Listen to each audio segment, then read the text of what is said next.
రాత్రి మైదాకి క్రూరత బోర మగటిమివాసిన అంగారు పర్ను కంటే ఘోషయాత్రా విధి గురురాజు చెరపట్టి మానమేదిన చిత్ర సేను కంటే ఖండవోద్యానంబు కావనేరక సిగ్గువడిచన్న నిర్జర ప్రభుని కంటే క్రీడాతిరాతుడై క్రోడంబునకుగాగ పెనకి చిక్కినత్తిలో చనుని కంటే ఎక్కుడైన వీరుడే అర్జనునితోడబొడుతు నొడుతుననినబోలుగాక వినుము సుతతనయ మన బోటులాతని చెరుతుమనుట నోరి చెటు కాదే. ఎన్ని సందర్భాల్లో ఎంతమంది అర్జునుడి చేతిలో ఓడిపోయారో చెప్పడం మొదలుపెట్టి రాత్రి మైదాకి క్రూరత బోర మగటి వివాసిన అంగార పర్ను కంటే ఎక్కడికి తీసుకొస్తున్నాడు. ఎక్కడో ఒకనకొకప్పుడు వాళ్ళందరూ లక్క ఇంట్లోంచి బయటపడినప్పుడు, అంటే అప్పుడు చిన్నపిల్లలు ఇంకా బ్రహ్మచారులుగా ఉన్నారు, అప్పటికి ఇంకా పెళ్లిళ్ళు అవ్వలేదు, వెనకింతంత సైన్యాలు లేవు, కృష్ణ పరమాత్మ పక్కన లేడు, ద్రౌపదీ కళ్యాణ సమయంలో కనబడ్డాడు కృష్ణ పరమాత్మ. అటువంటి రోజుల్లో ఒక రాత్రి వేళ నీళ్లు తాగడానికి వెడితే అంగారపర్ణుడన్న గంధర్వుడు చీకట్లో వచ్చి అర్జునుడితో యుద్ధం చేస్తే కటిక చీకట్లో యుద్ధం చేసి అంగారపర్ణుణ్ణి గెలిచినటువంటి వాడు అర్జునుడంటే. వెనక ఎవ్వరూ లేకుండా, వాళ్ళెవరో కూడా చెప్పుకోలేక భిక్షాటన చేసి బ్రతికిన రోజులో చీకట్లో యుద్ధం చేసి కొట్టాడు అంగారపర్ణుణ్ణి. ఘోషయాత్రావిధి గురురాజు జరబట్టి మానమేదిన చిత్ర సేను కంటే. ఈ మాట చాలదండి, ఇంకా కర్ణుడు యుద్ధం ఏం చేస్తాడు? ఒకప్పుడు నీకు తెలీదా, ద్వైతవనంలో అరణ్యవాసంలో పాండవులు ఉన్న రోజుల్లో వాళ్ళని అవమానించడం కోసమని మీ ప్రభువు దుర్యోధనుడు మొదలైన వాళ్ళందరూ కలిసి ఘోషయాత్రకు బయలుదేరారు. మీరంత ఆడంబరంగా వెడుతుంటే చూసి పాండవులు చిన్నబుచ్చుకోవాలని. మీరు అలా వెడితే వాళ్ళు చిన్నబుచ్చుకోవడం మాట దేవుడెరుగు. మీరు చిత్రసేనుడనేటటువంటి గంధర్వుడి యొక్క వనంలో విడిది చేశారు. విడిది చేసినప్పుడు ఆ గంధర్వుడి యొక్క దూతలు వచ్చి మీరెవరు అని చెప్పి మిమ్మల్ని నిగ్గతీస్తే ఆ గంధర్వుడు యుద్ధానికి వచ్చి మిమ్మల్ని ఓడించి దుర్యోధనుణ్ణి బంధించి తీసుకుపోతున్నాడు. అప్పుడు ధర్మరాజు చూసి, బయట వాళ్లతో గొడవ వచ్చినప్పుడు మనం అందరం అన్నదమ్ములమని భీమార్జునుల్ని పంపించి దుర్యోధనుణ్ణి విడిపించాడు. అప్పుడు నువ్వేం చేశావు? వెనకాలెళ్ళి భీమార్జునులు విడిపించారు. ఇప్పుడు పెద్ద పోటుగాడివా? అర్జునుడిని చంపడానికి బయలుదేరావు. కాబట్టి ఘోషయాత్రాభిధి గురురాజు జరబట్టి మానమేదిన చిత్ర సేను కంటే ఖండవోద్యానంబు కాననేరక సిగ్గువడి చెన్న నిర్జర ప్రభుని కంటే. కృష్ణార్జునులు ఇద్దరూ వెళ్లి అగ్నిహోత్రుణ్ణి సంతోషపెట్టడానికి ఖాండవవనాన్నంతటినీ కూడా కాల్చేస్తుంటే రక్షిస్తానని వచ్చిన ఇంద్రుడు కూడా అర్జునుడిని ఆపలేకపోయాడు. ఇంద్రుడంతటి వాడు అర్జునుడి చేతిలో ఓడిపోయాడు. అంతకన్నా గొప్పవాడివా? అర్జునుడిని గెలుస్తావా? నీ ముఖం క్రీడాకిరాతుడై క్రోడంబునకుగాక వెనకి చిక్కినతిలో చనుని కంటే. ఒకప్పుడు మహానుభావుడు అర్జునుడు పరమశివుణ్ణి మెప్పించాలి అని ఇంద్రకీలాద్రి మీద తపస్సు చేస్తుండగా శంకరుడు కిరాత రూపంలో వచ్చి ఆ మూకాసురుడు అనేటటువంటి రాక్షసుణ్ణి అడవపంది రూపంలో మార్చి విడిచిపెడితే ఇటు అర్జునుడు అటు శివుడు ఒకేసారి బాణం వేసిన తరువాత ఏకంగా అర్జునుడు లేచి తన అక్షయబాణతూణీరములు గాంధీవము అంతర్ధానమైతే శంకరుడితో మల్లయుద్ధం చేశాడు. అంతసేపు మల్లయుద్ధం చేశాడు. ఎవరితో? శివుడంతటి వాడితో. శివుడితో మల్లయుద్ధం చేసినటువంటి మహానుభావుడు అర్జునుడు. ఆయనతో నువ్వు యుద్ధం చేస్తావురా? ఏమిటి ఇంకేం చేస్తాడండి యుద్ధం? ఆయనతో యుద్ధం చేస్తావా? ఎక్కుడైన వీరుడే అర్జునుడితోడ పొడుతు నొడుతు ననిన బోలుగాక. ఏమిటి పొడి చేస్తాను, యుద్ధం చేసేస్తానని బయలుదేరేమిటి? ఇదేమన్నా బాగుంది? అసలు నువ్వు యుద్ధానికి వెళ్ళడం ఏమిటి? వినుము సూతతనయ. పోనీ కర్ణ అంటలేదు, సూతతనయ. ఎంత అంటే కడుపులో మంట. నీకు నేను సారథ్యం ఏమిట్రా? ఇది బాధ. అక్కడ పొగిడాడని దుర్యోధనుడి దగ్గర ఒప్పుకున్నాడు, కానీ మనసులో ఇష్టం ఉండదు. ఈ నలుగుడు ఉన్నవాడండి ఎక్కడ ఎవరికీ ఉపయోగపడడం. కాబట్టి పొడుతు నొడుతు నైన బోలుగాక వినుము సూతతనయ మన బోటులాతని చెరుతు మనుట నోరి చెటు కాదే. ఇందుకురా నోరు పాడు చేసుకోవడం అంతే. రేపు పొద్దున నలుగురు చెప్పుకుంటారు, నేనే చెప్పేస్తాను, ఇలా అని అక్కడికి వెళ్ళి పడిపోయాడని చెప్తాను. కాబట్టి వద్దు, నా మాట విను. ఇది నోరు పాడు చేసుకుంటావు, వాళ్ళతో యుద్ధం ఏమిటి, వాళ్ళ దగ్గరికి వెళ్ళడం ఏమిటి, నువ్వు వెళ్ళకు అని పోని ఊరుకునుంటే ఎలా ఉండేదు అన్నాడు. రోషమహాటోప భీషణ హరితోడ సమరంబునకు హరిణముగడంగి దాన దారాభీల దంతావళముతోడ సంగ్రామమునకు శశంబు కడగి చండ స్వభావోగ్ర పుండరీకముతోడ ఆజికి సరమీయంబు కడగి దారుణ తుండాతి ఘోర గృధ్రముతోడ కలహంబునకు ఉరగంబు కడగి అడరునట్లు కాదే అస్త్ర కళా సముజ్వలుండు పార్థుతోడ సంగరమునకీవు కడగి అడరుటెల్లరాధేయ నీకెట్టి బలము నమ్మనెందుకలదు. ఇందుకయా నిష్కారణంగా అర్జునుడితో యుద్ధానికి ఎడతానంటావు? ఎక్కడైనా లోకంలో ఒక జింక సింహంతో యుద్ధం చేస్తానని వెళ్ళిందనుకో, ఎవరు గెలుస్తారు అని ఆలోచించాలా? తెలియక జింక బయలుదేరింది, సింహంతో యుద్ధానికి వెళ్ళింది. అసలు సింహం ఏమైనా పెద్ద అల్లరి చేయాలా? ఎక్కడ సింహం ఎక్కడ జింక అని చెప్పి పెద్ద ధనస్సు పట్టుకుని బాణాలేసి ఇవన్నీ చెయ్యాలా? ఈడ్చో దెబ్బ కొడితే తలచా చూరుకుంటుంది. నువ్వు జింక, అర్జునుడు సింహం, నీకెందుకు యుద్ధం అతనితో? జింక లాంటి వాడివి జింకలా బతుకు, సింహంతో యుద్ధానికి ఎడతానంటావు ఏమిటి?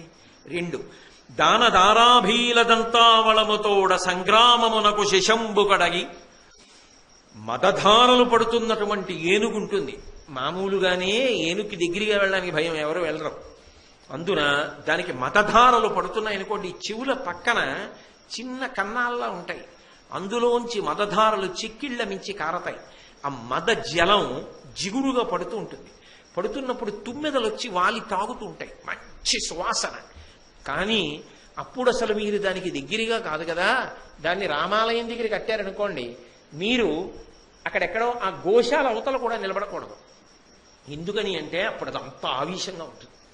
అటువంటప్పుడు మీరు అక్కడ నిలబడితే, ఒకప్పుడు యథార్థంగా జరిగిన విషయం చెప్తున్నాను. గురువాయూరు వెళ్ళినప్పుడు మదజలధారలున్న ఏనుగులు అంటారు కదా, అలా ఏనుక్కి మదజలధారలు కారుతుంటే చూడాలని నాకు ఒక పిచ్చ కోరిక పుట్టింది. అస్తమానం చదువుతుంటాంగా, కాబట్టి ఏమిటి మదజలధారలు కారణం? సువాసనలు అంటారు, తుమ్మిదల గుంపులు వస్తాయంటారు, చూడాలని అక్కడ ఎవరినో అడిగా. అలా దగ్గరికి వెళ్ళకూడదండి మదజలధారలు కారుతున్న ఏనుగుల దగ్గరికి, చాలా ప్రమాదం సుమా అన్నాడు. ఏమిటి ప్రమాదం? నేను దూరం నుంచి చూస్తాను, ఒకసారి చూపించండి చూస్తానన్నాను. అంటే తీసుకెళ్లి బాగా దూరంగా అలా నించోండి చూడండి అన్నాడు. దూరం నుంచి చూస్తున్నాను, నిజంగానే ఇక్కడ కన్నాల్లాగా అంటే అంత తేలికగా కనపడేవి కావు. అందులోంచి మదజలధారలు దాని గండస్థలం అంతా తడిసిపోతోంది. తుమ్మిదలు గుంపులు గుంపులుగా తిరుగుతుంటాయి ఆ సమయంలో. అది స్త్రీ ఏనుగు కోసం వెంపర్లాడుతుంటుంది ఆ సమయంలో. కట్టేసి ఉంది, ఇంకా మామూలుగా ఉండదు, అంత పౌరుషంతో ఉంటుంది. ఎవరో వేరొక మామట ఏం చేశాడంటే, అది అక్కడ కట్టుంటే కొంచెం అంత దూరంలో అలా పెడుతున్నాడు. అదేం చేసిందంటే ఒక చెరుకు కర్ర తీసి తొండంతో తిప్పి కొట్టింది అతన్ని. కోట్టది వచ్చింది, నిజంగా అర్జునుడు వేసిన బాణం ఉంటుంది అలా వచ్చింది. అతను అదృష్టవశాత్తు తప్పుకున్నాడు. నిజంగాని కానీ తగిలిందనుకోండి, ఎన్ని ఎముకలున్నాయో అన్నీ విరిగిపోతాయి, పడిపోతారు. అది తలకి తగిలితే 10 ముక్కలైపోతాయి. అడిగిపోయాను నేను చూసి, ఇక్కడ కూడా విసిరేస్తుందేమో అని తప్పుకున్నారు. అంటే మదజలధారలు కారుతున్నటువంటి ఏనుగు అలా ఉంటుంది. శల్యుడు ఇది చెప్తున్నాడు. దానదారాభీల దంతావళముతోడ సంగ్రామమునకు శశంబు కడగి. అందున పెద్ద పెద్ద దంతాలతో ఉండి మదజలధారలు కారుతున్న ఏనుగు ఉన్నదనుకోండి, దాంతో యుద్ధానికి ఎడతాను. నువ్వు కుందేలు వెళ్ళింది అనుకోండి, కాలెత్తి తొక్కేస్తుంది. నువ్వు అర్జునుడి మీదకి యుద్ధానికి ఇట్లా తొక్కి అవతల పారేస్తాండి. ఇప్పుడు అర్జునుడి దగ్గరికి ఎడతాను, అర్జునుడితో యుద్ధం చేస్తానంటా ఏంటి? చండ స్వభావోగ్ర పుండరీకముతోడ ఆజికి సారమీయంబు కడగి. మహోగ్రంగా ఆకలితో ఉన్నటువంటి పెద్ద పులి దగ్గరికి కుక్క యుద్ధానికి ఎడితే ఎలా ఉంటుంది? అసలు వెళ్ళడమే. కుక్క పెద్ద పులి మీదకి యుద్ధానికి ఎడితే ఎలా ఉంటుందో, నువ్వు అర్జునుడి మీదకి యుద్ధానికి వెళ్ళడం అలా ఉంది. నీకు యుద్ధం ఏమిటి అర్జునుడితోటి? కాబట్టి దారుణ తుండాతి ఘోర గృధ్రముతోడ కలహంబునకు ఉరగంబు కడగి. చాలా వాడి ముక్కు కలిగి చాలా పెద్దదైనటువంటి గ్రద్ద రెక్కలల్లార్చి దిగుతుంటే ఓ పిల్లపాం ఒకటి పాకుతూ పైకి లేచి దాంతో యుద్ధం చేస్తానంటే, వాడి ముక్కుతో ఒక్క దెబ్బ కొట్టి రెక్కలతో కొట్టిందంటే చాలు, ఇక ప్రాణాలు నిలబడతాయా? అటువంటి గ్రద్దతో పిల్లపాం యుద్ధం చేసినట్టు నీకు అర్జునుడితో యుద్ధం ఏమిటి? అసలు అర్జునుడి చూస్తే నిలబడతావా? నీకు సాధ్యమే? అడరునట్లు కాదే అస్త్ర కళా సముజ్వలుడు పార్థుతోడ సంగరమునకీవు కడగి అడరుటెల్లరాధేయ నీకెట్టి బలము నమ్మనెందుగలదు. ఆ పార్థుడు గాంధీవం పట్టుకుని నిలబడి అక్షయబాణ తూణీరాల్లోంచి బాణములను తీసి సంధించి విడిచిపెడుతుంటే వజ్ర వైఢూర్య ఖచ్చితమైనటువంటి కిరీటం పెట్టుకుని యుద్ధం చేస్తుంటే కృష్ణ భగవానుడు ముందు నిలబడి సారథ్యం చేస్తుంటే అర్జునుడి జోలికి ఎడతావా? యుద్ధం చేస్తావా? ఎందుకు వచ్చిన మాటలయా నీకు? ఏమిటా మాటలు? ఏమిటి అర్జునుడితో యుద్ధం చేస్తానంటావేమిటి? అసలు యుద్ధం మాట దేవుడెరుగు. అర్జునుడి దగ్గరికి యుద్ధానికి రథాన్ని తీసుకెళ్ళని అడగలేదు కర్ణుడు. ఇంకా అడగక ముందే ఈయన చెప్పినటువంటి మాటలన్నీ ఇటువంటి మాటలు చెప్తున్నాడు. పోనీ అక్కడతో వదిలిపెట్టలేదు. నృపుడును, భీష్ముడు, కృపుడు, నీవు, కురుండును, తత్సుతుండు, ఉగ్రపు బలమీచి తో నడవగా పెను దాడిగపోయి మత్స్యనాదు పశుల పట్టి అద్దొరలతో చెడి పారితి కర్ణ. అప్పుడు కయ్యపు బలుపాడే. ఇప్పుడు మన అర్జును అమ్ములు త్రుప్పు పట్టేని. ఒకానొకప్పుడు కర్ణుడు బాగా గుర్తు తెచ్చుకో, నువ్వు ఒక్కడివి కాదు. నువ్వు, దుర్యోధనుడు, భీష్ముడు, కృపుడు, గురుడంటే ద్రోణాచార్యుల వారు, ఆయన కొడుకు తత్సుతుండు, అశ్వత్థామ, ఇంతమంది వెనక బోరడంత సైన్యంతో కలిసి వెళ్ళారు. విరాట్ రాజే కదా ఆయన ఆవులన్నింటినీ ఎత్తుకొద్దామని. అకస్మాత్తుగా ఉత్తర కుమారుడు సారథ్యం చేస్తుండగా అర్జునుడు వచ్చాడు. అవతల వైపు అర్జునుడు ఒక్కడైన సుమా, బాగా గుర్తు తెచ్చుకో. యువతల వైపు నువ్వు ఒక్కడివి కాదు, మీ అందరూ భీష్మ, ద్రోణ, కృప, దుర్యోధన, అశ్వత్థామ, కర్ణ సైన్యం ఏం చేశారు? అందరూ కలిసి అర్జునుడి ధాటి తట్టుకోలేక ఆవులను వదిలి పారిపోయారు. ఇప్పుడు తగుదమ్మా అని యుద్ధానికి బయలుదేరావా? ఏం నీతో ఎవరైనా అప్పటికీ ఇప్పటికీ అర్జునుడి బాణాలకి తుప్పట్టిందని చెప్పారా ఏమిటి? అసలు నిజంగా ఆ మాటలు విన్న తర్వాత అవి వచ్చి చెవుల్లో పడుతుంటే ఇంకసలు యుద్ధం చేద్దామని ఏమనిపిస్తుందండి? ఏమి సారథ్యం అన్నది? అది శల్యుడంటే. అందుకు శల్య సారథ్యం అని పేరు వచ్చింది. మీకు అర్థమైపోవట్లా? ఈ ఘర్షణ ఉన్న తర్వాత ఇంకా కర్ణుడు ఆ రథంలో తిరిగి ఇంటికి వస్తాడని ఎలా అనుకుంటున్నారు? ఇది ఆఖరిసారి. కాబట్టి కార్య సాఫల్యమునందు కూడా ఇటువంటి వారి విషయంలో చాలా జాగ్రత్త సుమా. ఇంత పొగట్టలకి లొంగి నిమిషానికి మారేవాళ్ళు ఉంటారే, వాళ్ళని పొగడకపోతే ఏదైనా ఓ మాట చటుక్కునంటే అందులో కర్ణుడు శల్యుడు లాంటి జత ఒక చోట పడిందనుకోండి, ఇక అక్కడ అంతా అధ్వానమే. కాబట్టి ఇన్ని మాటలు అన్నాడు. అంటే ఒళ్ళు మండి కర్ణుడు అన్నాడు, నోరు మూసుకుని రథం నడుపుతావా? ఎందుకు మూసుకోవాలి అని మళ్ళీ రేపు రాత్రి 7 గంటలకు మొదలు పెడతాడు. శల్యుడు కర్ణుని యొక్క రథసారథ్యం చెయ్యవలసిన వాడు. ఎవరు రథంలో ఉండి యుద్ధానికి బయలుదేరారో ఆయన ఉత్సాహం పొందేటట్టుగా మాట్లాడవలసిన వాడు. అలా మాట్లాడడం మానేసి యుద్ధానికి బయలుదేరినటువంటి కర్ణుడు నిరుత్సాహం పొందేటట్టుగా, ఆ నిరుత్సాహం వలన చేయవలసినటువంటి యుద్ధంలో స్మరించవలసినటువంటి అస్త్రములను కూడా మరిచిపోయేటటువంటి దుర్గతి కలిగేటట్టుగా మాట్లాడుతున్నప్పుడు నిగ్రహించుకోలేకపోయినటువంటి కర్ణుడు, ఇక నువ్వు మాట్లాడడం మానేసి నీ కర్తవ్యమైనటువంటి సారథ్యం ఒక్కటి చేస్తావా, ఇలాగే మాట్లాడుతూ ఉంటావా అని అడిగితే, నువ్వు ఆపమన్నావని నేను మాట్లాడడం మానను, నేను ఇలా మాట్లాడుతూనే ఉంటాను. నాకెలా ఇచ్చ వచ్చినదో అలా నేను మాట్లాడతాను. నేను మాట్లాడినది నువ్వు వినవలసింది. ఎందుకు అనగలిగాడంత ధైర్యంగా అంటే, దుర్యోధనుడు వచ్చి సారథ్యం చెయ్యమని అడిగినప్పుడు శల్యుడు దుర్యోధనుడి దగ్గర మాట తీసుకున్నాడు. ఏమని అంటే, నరవల్లభ ఒక సమయము వినుము, ఈతనితోడ నేను విచ్చలవిడితోచిన మాటలెల్ల ఆడుదు, నన్ను ఎగ్గులు పట్టకుండినన్ పొందనరున్. నేను నా ఇష్టం వచ్చిన మాటలన్నీ మాట్లాడుతుంటాను రథసారథ్యం చేసేటప్పుడు. కానీ ఆ మాటలు మాట్లాడుతున్నవి ఏమున్నాయో వాటిని మాత్రం కర్ణుడు వ్యతిరేకంగా తీసుకుని, ఇవి నాకు అనుకూలంగా లేవు కాబట్టి నువ్వు ఇలా మాట్లాడకూడదు అని నన్ను అనకూడదు. నేను ఏ మాటలు మాట్లాడినా అవి వినాలి. అలా అయితే మా ఇద్దరికీ పొందు కుదురుతుంది అని షరతు పెట్టాడు. బహుశా దుర్యోధనుడు అనుకున్నాడు, ఏదో సారథిగా వ్యవహరిస్తున్నాడు కాబట్టి కర్ణుడి యొక్క మేలు కోరి మంచి మాటలు చెప్తాడు అని అనుకున్నాడు. ఎందుకని అంటే యుద్ధాలలో సారథి పాత్ర అత్యంత కీలకమైనటువంటి పాత్ర. అసలు యుద్ధాలలో ఏమిటి, ఎక్కడైనా సారథియే. ఎంత గొప్పవాడు కానివ్వండి, ఒక వాహనం వెనక కూర్చుని ప్రయాణం చేస్తున్నప్పుడు ఆయన భద్రత, ఆయన క్షేమము ఎవరి చేతిలో ఉంటాయి? వాహనాన్ని నడిపేటటువంటి చోదకుని చేతిలో ఉంటాయి.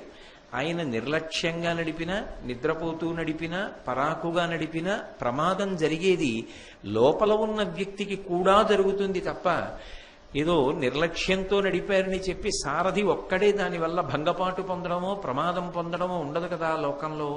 అందుకే సారథి యజమాని యొక్క ప్రాణములను కాపాడడంలో అత్యంత కీలకమైనటువంటి వ్యక్తి. 2, ఆ రథంలో కూర్చున్న వ్యక్తి యొక్క మనసిరిగి ప్రవర్తించాలి యుద్ధంలో. ఒక్కొక్కసారి ఈ వీరుడితో కాదు ఆ వీరుడితో యుద్ధం చెయ్యాలి, అటు పదమంటారు, అటు బయలుదేరి వెళ్ళాలి. గుర్రాలు బడలిపోతున్నాయా అన్న విషయాన్ని తెలుసుకుని ఇబ్బంది లేకుండా యుద్ధానికి మధ్యలో ఆపి గుర్రములు నీళ్లు తాగడానికి అవకాశాన్ని కల్పించాలి. అశ్వహృదయం తెలిసిన్నవాడై అవసరమైతే ఆ గుర్రములు సేద తీరేటట్టుగా ప్రవర్తించగలగాలి. ఒక వాహనం నడిపే వ్యక్తికైనా అంతే. అకస్మాత్తుగా దానికి ఏమైనా ఇబ్బంది వస్తే ప్రాథమికంగా కొంతవరకు దాన్ని మరమ్మత్తు చేయగలిగినటువంటి సామర్థ్యం ఉండాలి. నడపడం ఒకటే తప్ప నాకు ఇంకేం తెలియదండి అంటే ఆ వాహనం దారి మధ్యలో అలాగే నిలబడి ఉంటుంది. లోపల ఉన్న యజమానికి ప్రమాదం కదా అది. కాబట్టి సారథికి ఉండవలసిన లక్షణాలు కొన్ని ఉంటాయి. లోపల ఎవరు రథంలో కూర్చుని ఉన్నాడో ఆయన బడలికను తెలుసుకోగలగాలి, ఆయన యుద్ధ సామర్థ్యాన్ని తెలుసుకోగలగాలి. ఒక్కొక్కసారి ఆయన ప్రమాద పరిస్థితిలో ఉన్నాడు అంటే రథాన్ని తప్పించగలగాలి. ఇన్ని తెలిసిన్నవాడయి ఉండాలి. అంటే నిజానికి సారథి ఏం చేస్తూ ఉండాలి అంటే మానసికంగా ఆ రథంలో కూర్చున్న వ్యక్తికి గొప్ప వెన్నుదన్నుగా నిలబడగలిగినటువంటి ప్రజ్ఞావంతుడై ఉండాలి. కేవలముగా రథాన్ని నడపడం ఒక్కటే అక్కడ అవసరమైనటువంటి విషయం కాదు. కానీ తద్విరుద్ధంగా కర్ణుడు మాత్రం రథంలో కూర్చుని యుద్ధానికి బయలుదేరితే దాన్ని నడుపుతున్నటువంటి సారథి అయిన శల్యుడు ఏ మాటలు మాట్లాడడం వల్ల కర్ణుడు తొందరగా లక్ష్యం మీద దృష్టి పెట్టలేకుండా ఉంటాడో, తొందరగా మరణించే అవకాశం ఉందో అటువంటి మాటలన్నీ మాట్లాడుతున్నాడు. పైగా ఇది నేను దుర్యోధనుడి దగ్గర పుచ్చుకున్న మాట, అందుకని నేను యథేచ్ఛగా మాట్లాడతానన్నాడు అని. ఏ మాట విన్న తరువాత అవతల వాడికి ఇక వైరాగ్యం వస్తుందో, నిరాశ పుడుతుందో, ఏమో బహుశా నేను యుద్ధం గెలవలేనేమో అన్న పరిస్థితి ఒకసారి వచ్చిందనుకోండి, ఆ వ్యక్తిలో ఉత్సాహం కొరబడిపోగానే స్ఫురణ శక్తి నశించిపోతుంది. అన్నిటికన్నా అత్యంత అవసరం ఏమిటంటే విషయం ఎప్పుడు ఏది మనసులో జ్ఞాపకానికి రావాలో అది జ్ఞాపకానికి రావాలి. అది అవసరమైన సమయంలో జ్ఞాపకానికి రాలేదనుకోండి, ఆ తర్వాత మీకు ఎంత జ్ఞాపకం ఉన్నా, దాని ముందెంత జ్ఞాపకం ఉన్నా దాని వలన ప్రయోజనం ఉండదు. ఎందుకని అంటే ఒక్కొక్క కీలకమైన సన్నివేశంలో ఒక్కొక్క విషయం స్ఫురణలో ఉండాలి. అలా స్ఫురణలో ఉంచుకోవడం మన ప్రజ్ఞ కాదు, ఈశ్వరుడి యొక్క అనుగ్రహం. అది ప్రధానంగా దేని మీద ఆధారపడుతుంది అంటే మనసు ఉత్సాహంగా ఉండడం మీద ఆధారపడుతుంది. మనసు నిరుత్సాహానికి గురైపోయిన, మనసు మీద వ్యతిరేక ధోరణులు పనిచేసిన ఆ సమయానికి ఏవి జ్ఞాపకానికి రావాలో అవి జ్ఞాపకానికి రావు. అందుకే ఒక పరీక్షకి వెళ్ళడము అంటే నిజానికి ఆ పరీక్షకి తగిన వాతావరణం ముందు కల్పింపబడాలి. ముందు పిల్లలకి ఆ వాతావరణాన్ని కల్పించడం పెద్దలు అలవాటు చేశారనుకోండి, ఆ తర్వాత పిల్లలు అలవాటు చేసుకుంటారు. పరీక్షకి ఎడుతున్నాడు అంటే పెద్దవాళ్లే కంగారు పెట్టేసి, బాగా చదివావా, రాత్రి పడుకుండిపోతానంటావేమిటి, 1 గంట వరకు చదువు, 4ంటికి లేచిపో, మళ్ళీ చాలా జాగ్రత్త సుమా, మీ నాన్నగారి ఆశలన్నీ నీ మీదే ఉన్నాయి, నా ఆశలన్నీ నీ మీదే ఉన్నాయి, ఇందులో ఏదైనా తేడా జరిగిందంటే మీ నాన్నగారు తలెత్తుకోలేరు. మీరు ఇటువంటి మాటలన్నీ చెప్పారనుకోండి, పిల్లలకి వ్యతిరేక భావన వస్తుంది. అమ్మో నేను చేయగలనో చేయలేనో, వాడి వయస్సుకి మించిన ఒత్తిడి మనసు మీద పడిపోతుంది. అది మీరు అనుకూలంగా చెప్పినట్టుగా ఉన్నా ప్రతికూలంగా ఉండకూడదు. ఎందుకు జ్ఞాపకం రాదురా, ఏమిటి నువ్వు జరిగింది ఏముందిరా, 200 పుటలు, 200 పుటలలో ఉన్న విషయాన్ని సంవత్సరం పాటు చదివావు. నువ్వు చదవడం కాదు, అత్యంత నిష్ణాతులైన ఉపాధ్యాయులు ఎన్నో మాటలు చెప్పారు నీకు, ఎన్నో మాటలు పరీక్షలు రాశావు, నెలకొకసారి రాశావు, 3 నెలలకి రాశావు, 6 నెలలకి రాశావు, ఏడాదికి రాస్తున్నావు. నీకు ఇది పెద్ద విషయం రా. అవలీలగా రాస్తావు, అద్భుతంగా రాస్తావు. ప్రశాంతంగా వెళ్ళి ప్రశాంతంగా రాయి, చక్కగా నువ్వు ఉత్తీర్ణుడవుతావు. ఆ పైన నిన్ను ఏం చెయ్యాలన్నది ఆలోచించడానికి మీ నాన్నగారు ఎప్పుడు ఉన్నారు, నేను ఇప్పుడు ఉన్నాను, మనం నమ్ముకున్న భగవంతుడు ఉన్నాడు. సంతోషంగా వెళ్ళి సంతోషంగా రాసిరా, దాని గురించి ఒత్తిడి పడకు అన్నారనుకోండి, వాడికి ఊరట కలుగుతుంది, వాడికి ఒక సంతోషం కలుగుతుంది. ఆ సంతోషం ఉండి వాడు ప్రశాంతంగా ఉంటే స్ఫురణకు వస్తుంది. ప్రశాంతత లేదనుకోండి, మనిషికి తద్విరుద్ధమైన విషయములు జ్ఞాపకానికి వస్తాయి. అదే జరిగింది కర్ణుడి విషయం. అంటే భారతం కేవలంగా ఏదో ఒక జరిగిన కథ అని అనుకోకండి. మీరు మాట్లాడేటప్పుడు ఎవరితో ఏం మాట్లాడుతున్నారో తెలిసి ఉండాలి. అది తెలియకుండా మాట్లాడడం అత్యంత ప్రమాదకరం. సమాజంలో ఈ పోకడ కలిగిన వాళ్ళు చాలా ఎక్కువగా ఉంటారు. నేను ఎవరిని విమర్శించడం నా ఉద్దేశ్యం కాదు.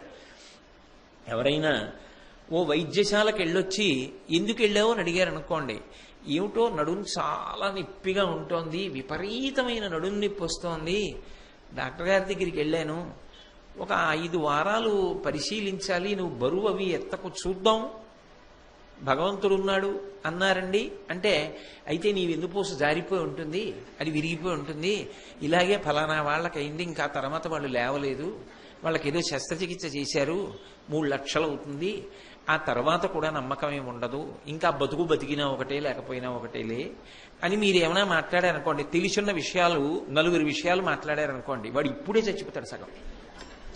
వాడికి ఎక్కడికి వెళ్ళినా భయమే. దానివల్ల ఇంతకు ముందు లేని రక్తపోటు కూడా వస్తుంది. ఇప్పుడు ఎంతమందిని చూశానయ్యా ఈ మధ్య, ఇది చాలా సాధారణమైన వ్యాధి, 6 వారాలు పరిశీలించమని డాక్టర్ గారు అన్నారంటే నీ జాగ్రత్త కోసం. ఏమీ ఉండదు. అలాగని నిర్లక్ష్యంగా ఉండకు, కొంచెం జాగ్రత్త తీసుకుని ఎక్కువ బరువులు ఎత్తకుండా ఉంటే తొందరగా నీకు నడుము నొప్పి తగ్గుతుంది. ఎందుకంటే ఏ పని చేసినా నడుము మీదే కదా వెళ్ళి భారం పడుతుంది. అందుకు అలా చెప్పారు. అంతేగాని నిన్ను మానసికంగా కుంగిపోమ్మనే, అలా కుంగిపోకూడదు, అలా అయితే ఎలాగయా అని ఊరట వాక్యములు పలకాలి. అసలు మనిషికి జీవితంలో మొదట ఏం రావాలంటే, ఏదైనా సరే ఉత్సాహవంతంగా పని జరుగుతుందేమోనని ఆలోచించడం, దాని గురించి బెంగెందుకు పెట్టుకోవాలి అని ఆశావాదంతో మాట్లాడగలిగిన ప్రజ్ఞ రావాలి. అది రాలేదనుకోండి, అది యువతలవాడి సమస్య ఒక్కటే కాదు, అది అవతలవాడి మనసు మీద చాలా తీవ్రమైనటువంటి ప్రభావం చూపిస్తుంది. కర్ణుడి మీద ఎంత చూపించిందో మీరు చూద్దురు గాని, శల్యుడు నిన్నను మాట్లాడిన మాటలన్నీ మీరు విన్నారు. ఒక మాట అన్నాడు, ఈ మాట తిన్నగా వెళ్ళి కర్ణుడి గుండెలకి తగిలింది. ఈ మాటతో సగం చచ్చిపోయాడు కర్ణుడు. ఆయన అన్నాడు, ముందరియట్లు కాదు జనముల్ తెగడన్ వెరబారనేడు సంక్రందన సూతి మార్కొని తిరంబయిపోరెద దాప ప్రాణముల్ నిందకు జాలనింకనను నిక్కపు పల్కులు పల్కుటొప్పు తానం తుది చచినంచను మొనన్నరు తాకుటరితవోవునే. కర్ణుడా, నువ్వు చెప్పింది మాత్రం ఒక మాట సత్యం చెప్పావయ్యా, అది మాత్రం నేను ఒప్పుకుంటున్నాను. నువ్వు చెప్పినవి మిగిలినవి ఎలా ఉన్నా ఈ మాట మాత్రం సత్యం. ఏమన్నావు నువ్వు?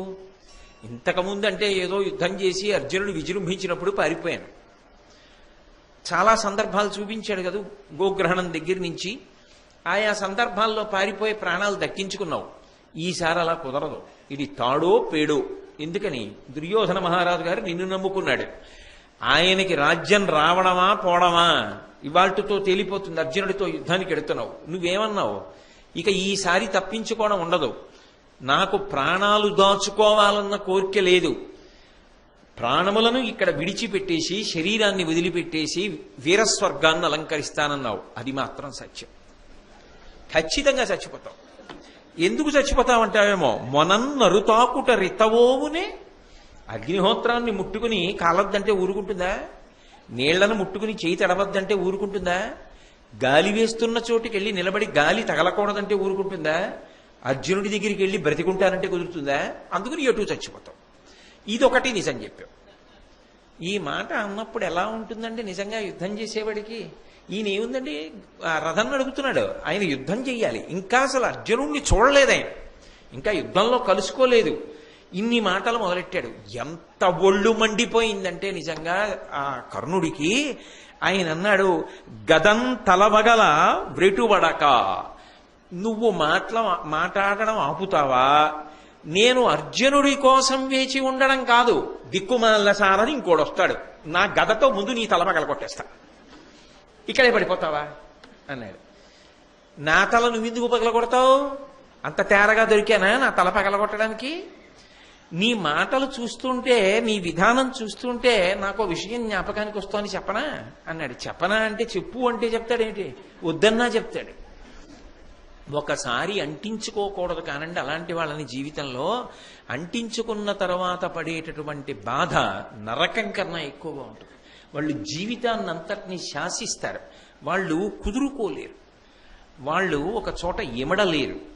అది చాలా ప్రమాదం. నేను అన్న మాట మీరు బాగా పట్టుకున్నారో లేదో నాకు అర్థం కాలేదు. ఇమడడం అనేటటువంటిది జీవితంలో అత్యంత ప్రధానమైన విషయము. ఒక్కటి జ్ఞాపకం పెట్టుకోండి, మనం అనుకున్నట్టుగా అన్ని వేళలా అందరూ మనతో ఉండరని ఎప్పుడూ భావన చెయ్యాలి. అందుకే 24 గంటలు నేను చెప్పినట్టు అవతలవాడు ఉండాలని కోరుకోవడం కాదు, అవతలవాడు ఎందుకు అలా ఉండలేకపోయాడో అర్థం చేసుకుని సర్దుకోవడంలో గొప్పతనం ఉంది.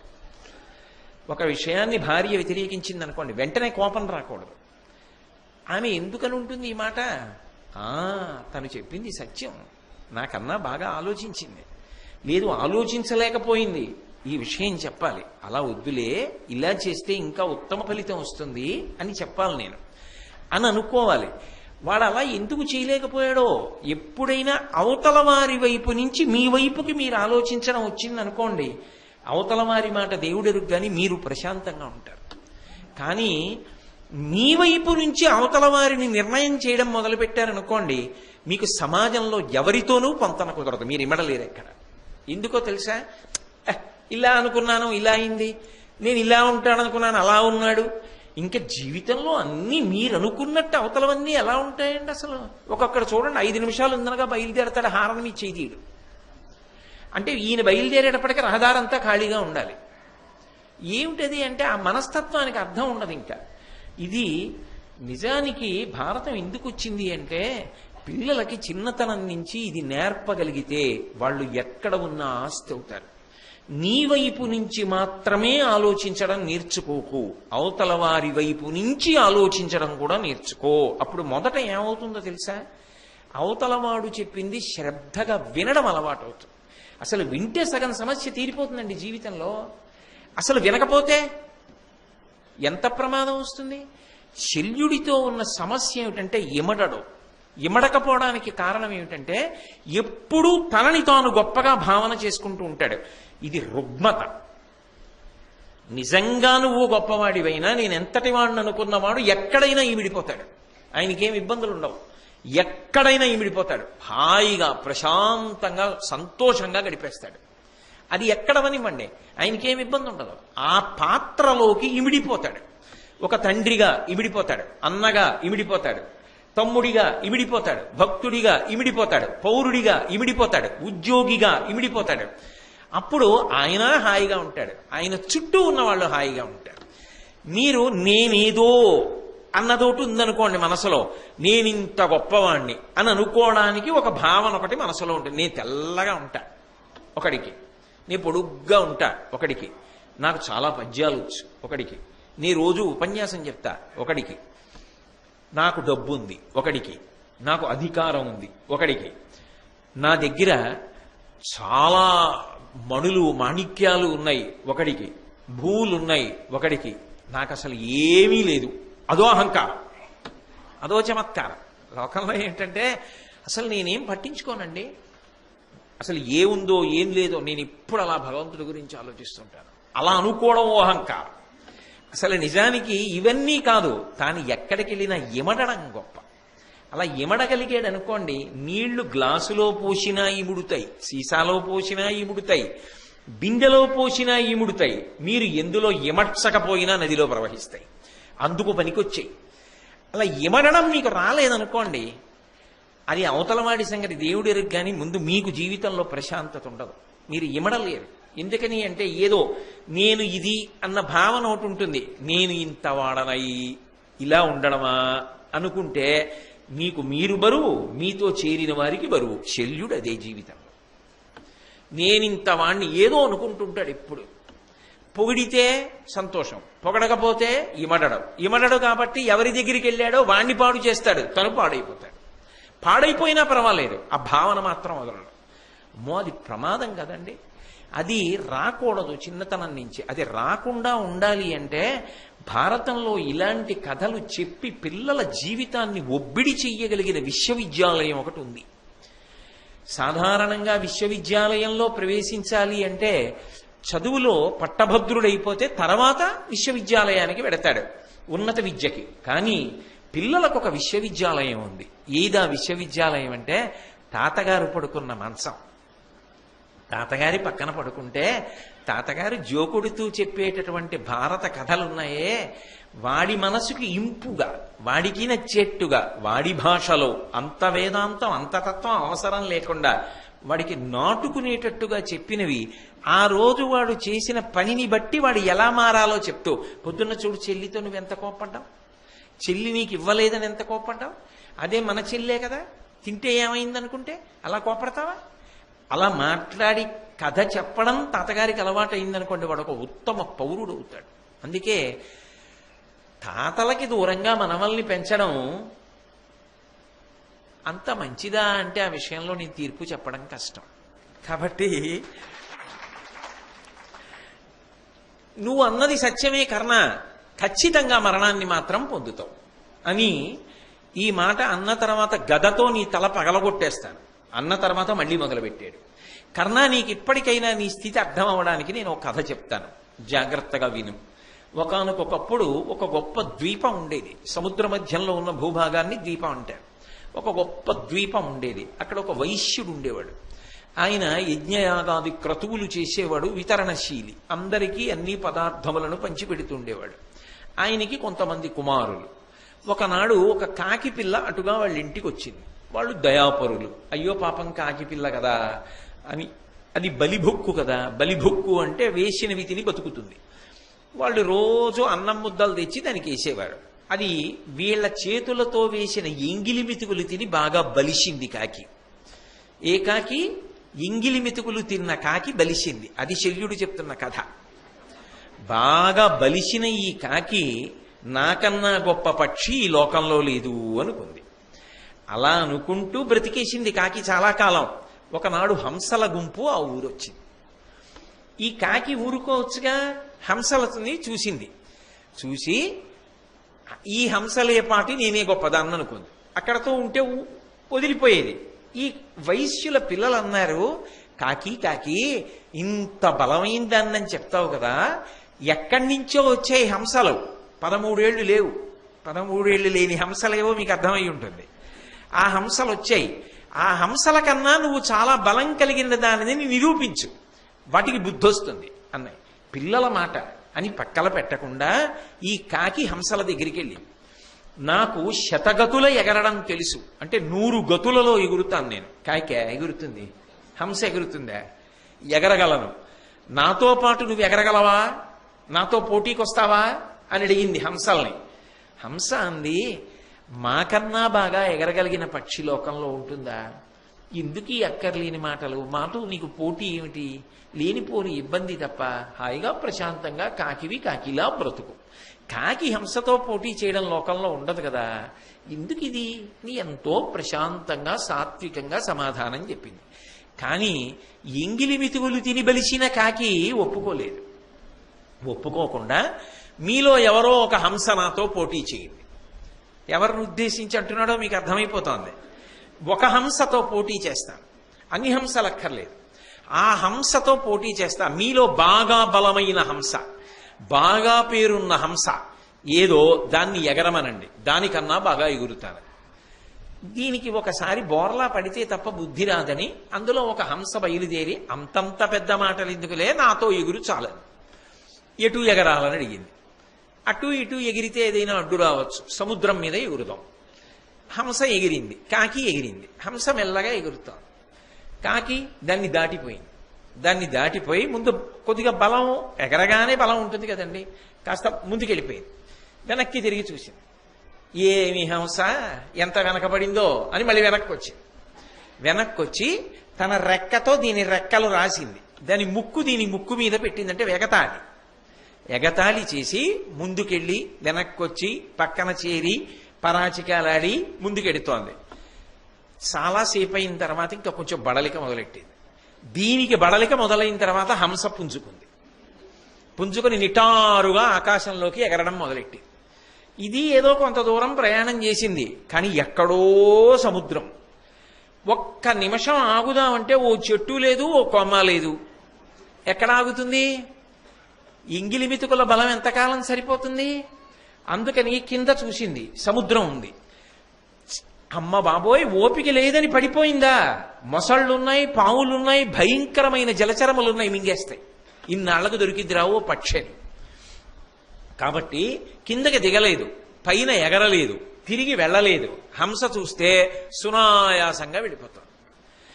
ఆ హంస దగ్గరికి వెళ్ళి, నాది బుద్ధి గడ్డి తిని నేను నీతో పోటీ చేశాను, చాలా పొరపాటు అయిపోయింది, నా ఓపిక అయిపోతోంది, నేను పడిపోతున్నాను, నన్ను రక్షించవా అని అడుగుతూ నీళ్లలో పడిపోతే హంస చూసింది. ఎంతైనా హంస కదా, ఇలా వదిలేస్తే చచ్చిపోతుందని తన రెక్కల మీద ఎక్కించుకుని మళ్ళీ ఎంత దూరం వెళ్ళిందో అంత దూరం వెనక్కి వచ్చి చెట్టు మీద కాకిని వదిలి, ఇంకెప్పుడు ఇలాంటి పనులు చేయకు, నీ శక్తిని మించిన పనుల జోలికి పోయి అక్కర్లేని ప్రతిజ్ఞలు చేయకు, కాకివి కాకిగా బతుకు, హంసలు హంసల్లా బతుకుతాయి. హంసలు ఎప్పుడు పోటీకి రావు, కాకులే ఇలా అక్కర్లేని పోటీలకు వస్తాయి. ఇక పైన ఇటువంటి పని చేయకు, ఈసారికైతే ప్రాణం దక్కిందని చెప్పింది కర్ణ. ఆ కాకి ఎవరో తెలుసా? దుర్యోధనుడు విదిలించిన ఎంగిలి మితుకులు తిని బలిసిన కాకి నువ్వే. హంస అర్జునుడు. హంసతో పోల్చుకుని నువ్వు ప్రయాణం చేస్తానంటావేమిటి? ఆయన ఎక్కడ, నువ్వెక్కడ? ఆయన గాంధీవం పట్టుకుని టంకారం చేసి బాణప్రయోగం మొదలు పెడితే ఆయన ముందు నిలబడగలిగిన మనగాడిని అనుకుంటున్నావా? ఎందుకయా ఈ ప్రయాస, ఎందుకయా ఈ యుద్ధం? ఇంత నిరుత్సాహపరిచాడు. నేను మీతో చెప్పే కదా, నిరాశావాదులతో మీరు చాలా కాలం కూడి ఉంటే ఏమైపోతుందో తెలుసా? క్రమంగా అది ఒక అంటువ్యాధి. మీరు ఎంత చిన్న పని ప్రారంభించండి, మీరు చీకటి కోణాన్ని చూడడం అలవాటు చేసుకుంటారు.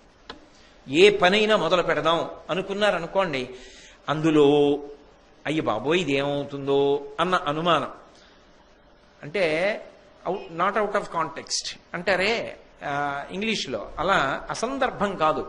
నేను ఒకప్పుడు ఒక ఊళ్ళో ఒకరింట్లో ఉన్నాను. తెల్లవారు కట్ట వెళ్ళిపోవాలి. నేను రేపు తెల్లవారుజాము 4 గంటలకు బయలుదేరతానండి.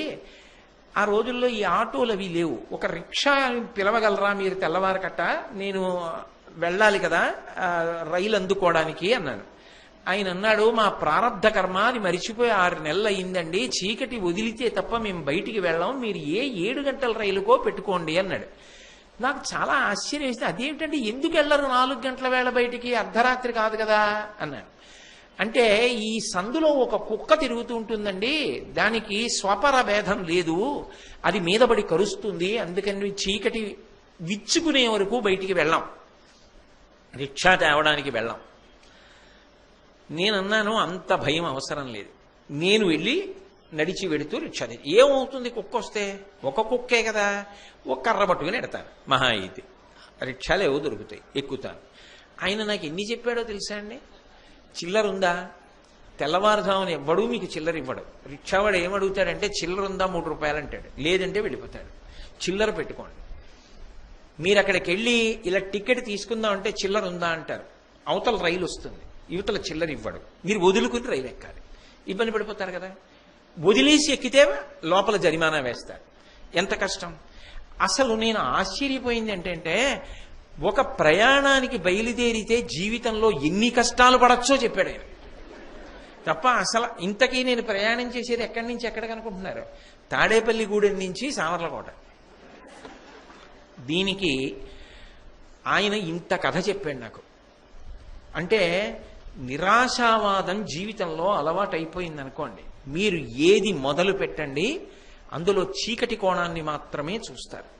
ఇది మెల్లమెల్లగా అలా మాట్లాడేవాడితో సఖ్యత పెట్టుకుని అదే పనిగా వినడం అలవాటు చేసుకుంటే మీకు తెలియకుండా మీలో ఉన్న ఉత్సాహ శక్తి నశించిపోయి మీలోంచి కూడా అటువంటి మాటలే బయలుదేరతాయి క్రమంగా. దానివల్ల ఏ కార్యాన్ని మీరు సంకల్పం చెయ్యలేరు, సాధించలేరు. యథార్థంగా కర్ణుడి జీవితంలో ఇదే జరిగింది. కర్ణుడు శల్యుడితో తనకున్న శాపాలన్నీ చెప్పడం మొదలుపెట్టాడు. ఎంతమంది తనకి శాపాలు ఇచ్చారో, ఇన్ని శాపముల వలన నేనేమి యుద్ధం చేస్తాను, నువ్వు చెప్పింది సత్యమే, నేను మడిసిపోతాను, నేను వీరస్వర్గాన్ని పొందుతాను, నేను అర్జునుణ్ణి జయించగలనన్న నమ్మకం లేదు అని ఇంత ఉత్సాహంతో బయలుదేరిన కర్ణుడు ఆ స్థితికి వచ్చాడు. అంటే కేవలం శల్యుణ్ణి నింద చేయకండి. జీవితంలో ఎన్ని కోణాలలో జాగ్రత్త పడితే కీర్తి ప్రతిష్టలు వస్తాయో, 10 మందికి పనికొచ్చే వ్యక్తిగా నిలబడగలడో, అలా నిలబడాలంటే సఖ్యత విషయంలో ఎంత జాగ్రత్తగా ఉండాలో, ఎటువంటి వ్యక్తుల్ని పరిహరించాలో, ప్రయత్నపూర్వకంగా ఎటువంటి వ్యక్తులతో కూడి ఉండాలో భారతం నేర్పుతుంది.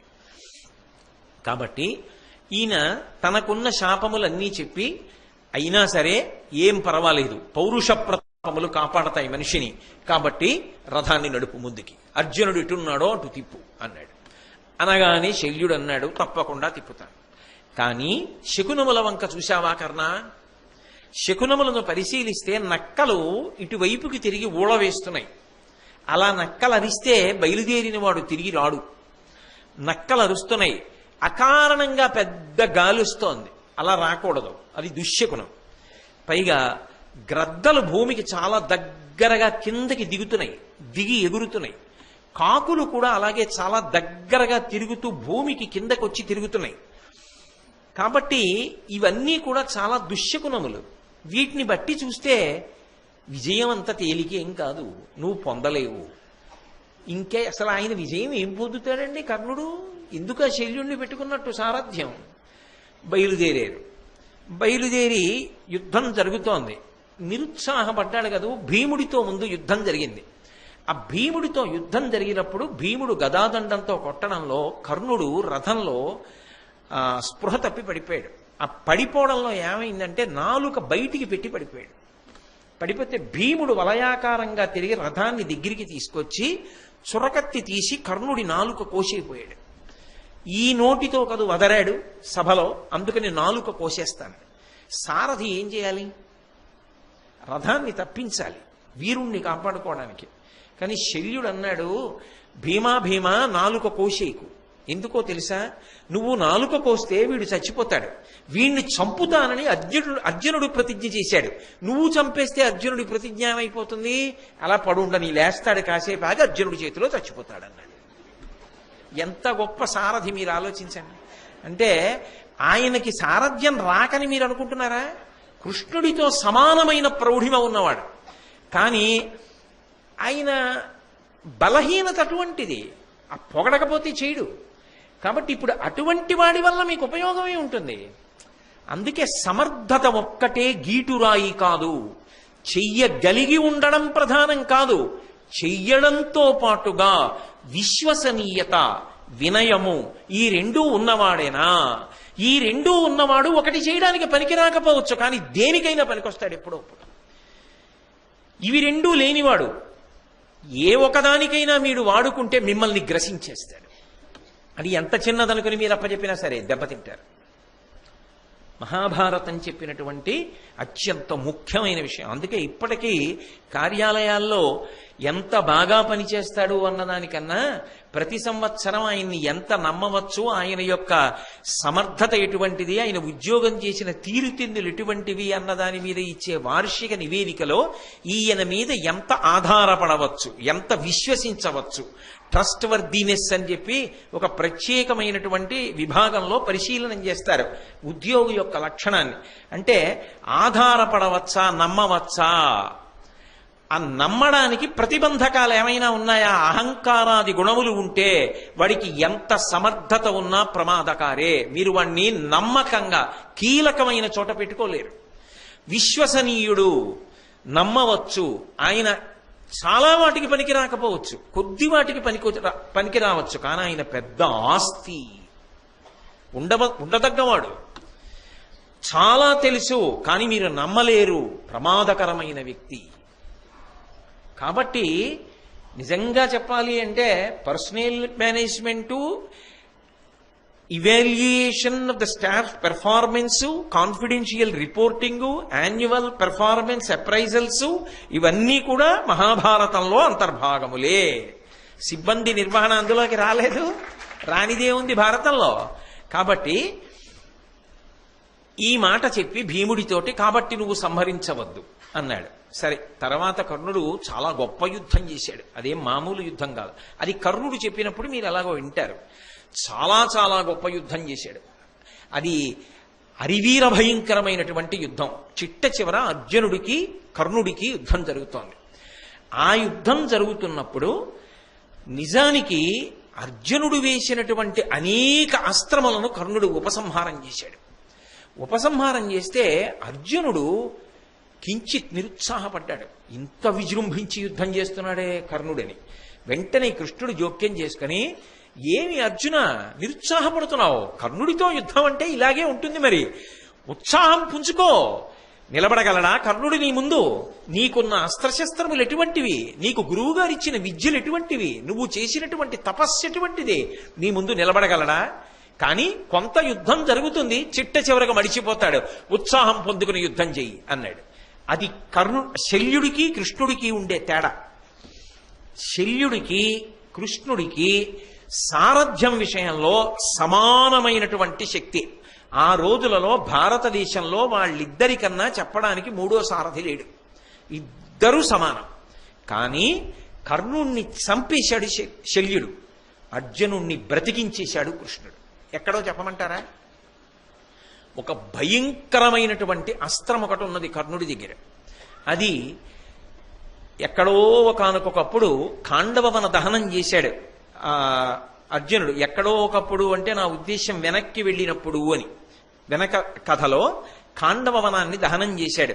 ఆ ఖాండవవనాన్ని దహనం చేస్తున్నటువంటి సమయంలో అశ్వసేనుడు అనేటటువంటి పాము తన తల్లిని తోకకి కరిపించుకుని మంటలకు అందకుండా పారిపోతుంటే ఆ తోక వరకు నరికి తల్లి మంటల్లో పడిపోయేటట్టు చేస్తే అశ్వసేనుడు తక్షకుడు అనుకుని దెబ్బ తినకుండా ఇంద్రుడు మాయ కమ్మించి అర్జునుడికి కనపడకుండా అశ్వసేనుడిని తప్పించాడు.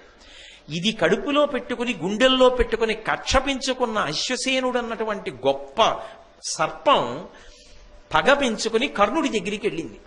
నేను నీ దగ్గర అస్త్రంగా ఉంటాను, నువ్వు నన్ను ఎప్పుడైనా ప్రయోగించు, అర్జునుడి ప్రాణములు తీసేస్తాను. అప్పటి నుంచి పూజామందిరంలో ఉంచి గంధము పూలదండల చేత దాన్ని అలంకారం చేసి పూజ చేస్తున్నాడు కర్ణుడు. ఇవాళ దాన్ని తీసుకొచ్చాడు, అర్జునుడి మీద ప్రయోగించాలి, అర్జునుడిని పడగొట్టాలని. నిజంగా అంత శక్తివంతమైన అస్త్రమే ఇది. ఆ అస్త్రాన్ని గురిపెడుతున్నాడు కర్ణుడు. గురిపెడుతుండగా చూశాడు శల్యుడు. అబ్బో, చాలా గొప్ప అస్త్రాన్ని సంధిస్తున్నాడు. బయలుదేరే ముందు చెప్పాడు, నా దగ్గర నాగాస్త్రం ఉంది, సర్పాస్త్రం, దానికి పడిపోవలసిందే అర్జునుడు, ఇవాళ దాన్ని ప్రయోగిస్తున్నానని చెప్పాడు. ఎప్పుడైతే దాన్ని ప్రయోగించడం మొదలు పెట్టాడో ప్రకృతిలో వచ్చినటువంటి మార్పులను గమనించాడు శల్యుడు. ఓ, కర్ణుడు నాగాస్త్రాన్ని ప్రయోగిస్తున్నాడు, దీని వలన అర్జునుడు దెబ్బతింటాడని తెలుసుకున్నాడు. తెలుసుకుని వెంటనే వెనక్కి తిరిగి చూశాడు కర్ణుడు గురి పెట్టడాన్ని. ఆ గురి పెట్టినటువంటిది క్రీగంటి వరకు వచ్చింది. అంటే గురి చూసుకుంటున్నాడు, ఖచ్చితంగా బాణం వదలడానికి కంఠాన్ని ఉత్తరించేయాల ఆ అస్త్రం. ఇక్కడి వరకు గురి పెట్టాడు, ఇంకా కిందకి దింపి కంఠం దగ్గరికి తీసుకురావాలి. క్రీగంటి వరకు గురిపెట్టిన తర్వాత శల్యుడు అన్నాడు, నీకు అసలు ఆ బాణాన్ని ప్రయోగించడం గురిపెట్టడం కుదరట్లేదు కర్ణ, అసలు ముందు దాన్ని సరిగా గురిపెట్టడం చూసుకో, అప్పుడు వదులుగానిలే అన్నాడు. ఆ మాటకి చాలా కోపం వచ్చేసింది కర్ణుడికి. వచ్చేసి, నాకు బాణం గురిపెట్టడం ఎలాగో చేత కానివాడిని అనుకోకు, ఎక్కడ గురిపెట్టానో అక్కడ వదులుతున్నానని వదిలేశాడు. అది నిజానికి క్రీగంట అంటే ఇక్కడ వరకు వెళ్ళైనా కొట్టచ్చు కణతలో, అదైనా ప్రమాదమే. వస్తున్నటువంటి అస్త్రాన్ని గమనించాడు కృష్ణుడు, అది సారథంటే. ఆయన వెంటనే ఏం చేశాడంటే రథము యొక్క చక్రములు 5 అంగుళములు భూమిలోకి దిగేటట్టుగా అణిచిపెట్టాడు. అణిచిపెట్టడంలో 5 అంగుళాలు భూమిలోకి దిగింది. దిగడంలో ఆయన గురి 5 అంగుళాలు పైకి వెళ్ళింది. పైకి వెళ్ళడంలో అస్త్రం వచ్చేటప్పటికి ఆ అర్జునుడి యొక్క కిరీటానికి తగిలి కిరీటం నేల మీద పడిపోయింది. అది ఒకానొకప్పుడు బ్రహ్మగారు తపస్సు చేసిన ఇంద్రుడికి ఇచ్చినటువంటి కిరీటం వజ్రవైఢూర్యములు పొదగబడి ఉంటుంది. ఆ కిరీటాన్ని ఇంద్రుడు అర్జునుడికి ఇచ్చాడు. ఆ కిరీటాన్ని అర్జునుడు పెట్టుకుంటాడు. ఆ కిరీటం పడిపోగానే అర్జునుడు తెల్ల బట్ట తీసి తలపాగా చుట్టుకుని యుద్ధం మొదలుపెట్టాడు. ఆ పడిపోయిన అస్త్రం మళ్లీ శక్తి పుంజుకుని లేచొచ్చింది. అసలు అసాధారణం అది. లేచి మళ్లీ వచ్చింది అర్జునుడి వైపుకి. వస్తే అర్జునుడు అడిగాడు, ఇదేంటి ఈ దిక్కుమాలిన పాము ఇన్ని మాటలు వచ్చేస్తోంది, ఇప్పుడే కదా నువ్వు నన్ను రక్షించావు, ఇది మళ్లీ వస్తోందేమని అడిగాడు. మర్చిపోయావా, అది మామూలు అస్త్రం కాదు. నువ్వు ఎవరిని ఖాండవ వనదహన సమయంలో ఇబ్బంది పెట్టావో ఆ అశ్వసేనుడన్న పాము అస్త్రరూపాన్ని ధరించి వస్తోంది నీ మీద పగబట్టి. వెంటనే ఆలస్యం చేయకుండా ఒకసారి గురి తప్పింది కాబట్టి బాణప్రయోగం చేసి ముక్కలు చేయమన్నాడు.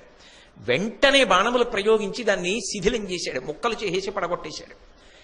కాబట్టి అర్జునుడు బతికాడు. నిజానికి శల్యుడి గురి తప్పడానికి, అర్జునుడు రక్షింపబడడానికి ఎవరు కారణం? సారథులేనా కారణం?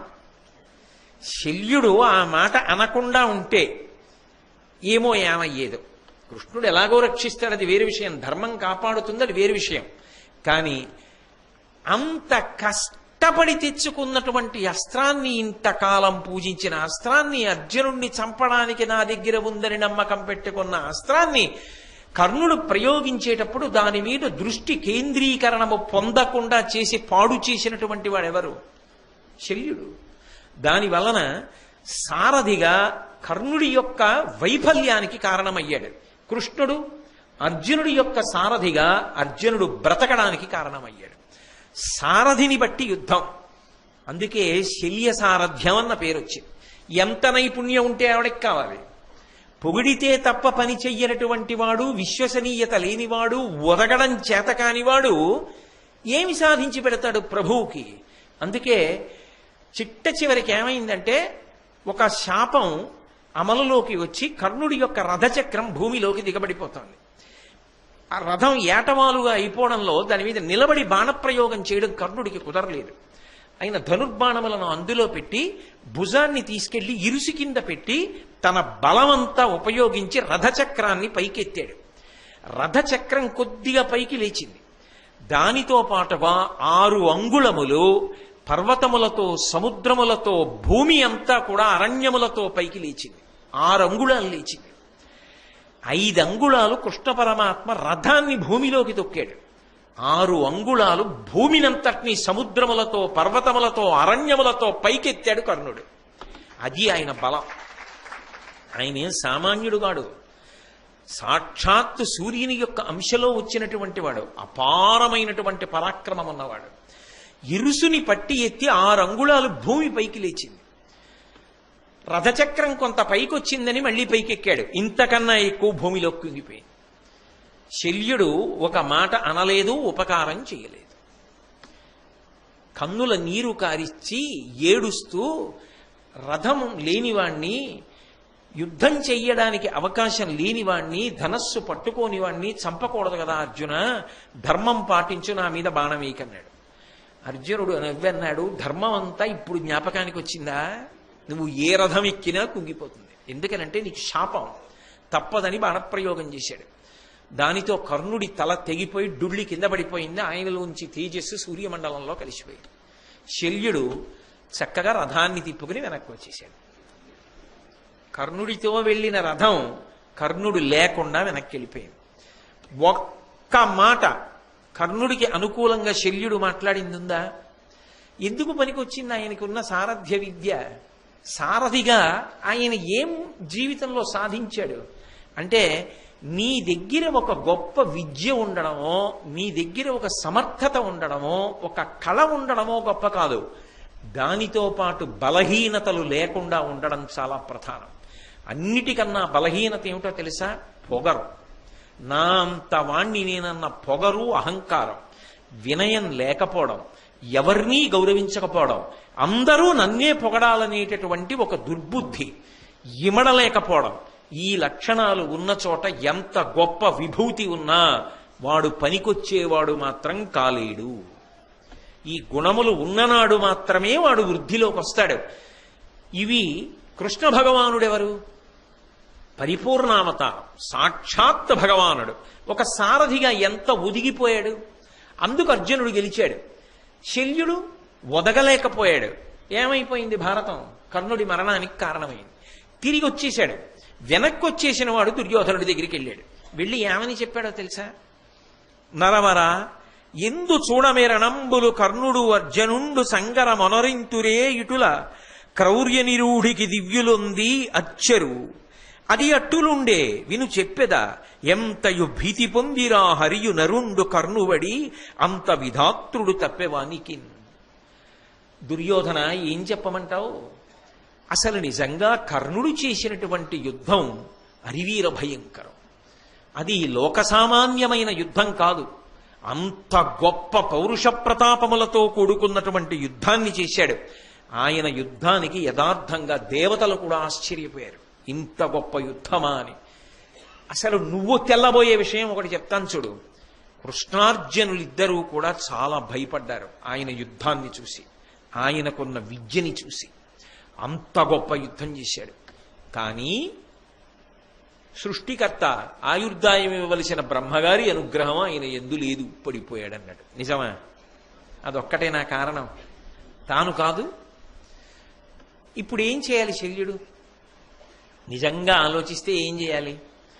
అమ్మయ్య, అక్కర్లేని పొగడ్తలకి వశపడిపోయి జీవితంలో గొప్ప అప్రతిష్ట తెచ్చుకున్నాడు. అటు ధర్మరాజు గారికి మాట ఇచ్చా, ఇక్కడ కర్ణుడిని నిందించా. ఆఖరికి కర్ణుడు చచ్చిపోయాడు. ఏదో ఇచ్చిన మాట నిలబెట్టేసుకున్నాను. ఇక్కడ చేయగలిగిన ఉపకారం చేసినట్టుగా దుర్యోధనుడికి కనబడ్డా. అక్కడ ఉపకారం ధర్మరాజుకి చేసేసా. మనసులో ప్రేమ ఉంది కాబట్టి. ఏమయ్యా, నేను చేయగలిగింది చేశాను, ఇంకా నాకు మనసు వికలత చెందింది, ఇంకా నేను బయలుదేరుతానయ్యా, నాకు సెలవివ్వండి అని ఏ బలరాముడిలాగో ఏ తీర్థయాత్రలకో పోతే గొడవ వదిలిపోయేదేమో. కానీ విచిత్రం ఏమిటంటే ఆయన దుర్యోధనుడితోనే అంటకాగి కర్ణుడు మరణించినటువంటి రోజున శిబిరంలో ఆయనతో పాటే ఉన్నాడు. ఉంటే అశ్వత్థామ అన్నాడు, మనం ఇక్కడ ఉంటే కర్ణుడు మరణించిన రాత్రి కదూ, కర్ణుడు దగ్గర లేడన్న ధైర్యంతో పాండవులు దండెత్తి వచ్చి రాత్రి యుద్ధంలో మట్టు పెట్టచ్చు. ఎందుకైనా మంచిది ఇక్కడ ఉండద్దు, మనందరం సరస్వతీ నది తీరానికి వెళ్ళిపోయి అక్కడ ఉందామన్నాడు. అందరూ వెళ్ళిపోయారు. కృపాచార్యుల వారు, కృతవర్మ, అశ్వత్థామ, దుర్యోధనుడు, శల్యుడు, శకుని, ఈ 6 ప్రధానంగా ఉన్నారు. ఈ 6 ప్రధానంగా ఉండగా కృపాచార్యుల వారు మళ్ళీ చెప్పారు, ఇప్పటికైనా నా మాట విను. అందరూ పడిపోయారు, ధర్మరాజుతో సంధి చేసుకో. ఇప్పుడు నీతో సంధి ఏమిటని అన్నాడు ధర్మరాజు. సంధి చేసుకుని ఇచ్చిన రాజ్యాన్ని ఏలుకుంటూ ధృతరాష్ట్రుడు సంతోషంగా ఉండేటట్టుగా బ్రతికి అన్నాడు. ప్రతిజ్ఞ చేసి దుశ్శాసనుణ్ణి చంపేసిన వాడు ఇక నన్ను చంపుతానేమోనని భయపడి పాదాక్రాంతుడనయ్యానంటాడు తప్ప ఎవడికి కావాలి రాజ్యం? వీర స్వర్గానికి పోతాను తప్ప పాండవుల్ని దునువాడకుండా ఉండనన్నాడు. అంతే దుర్యోధనుడి మూర్ఖత్వం. ఒక్కొక్కడు తాను ఏమైపోనివ్వండి వదలడంతే. ఇంకా అమ్మ బాబోయ్, ఇవన్నీనండి పరమ ప్రమాదకరమైనటువంటి లక్షణములు. ఇవి ఎక్కడి నుంచో రావు.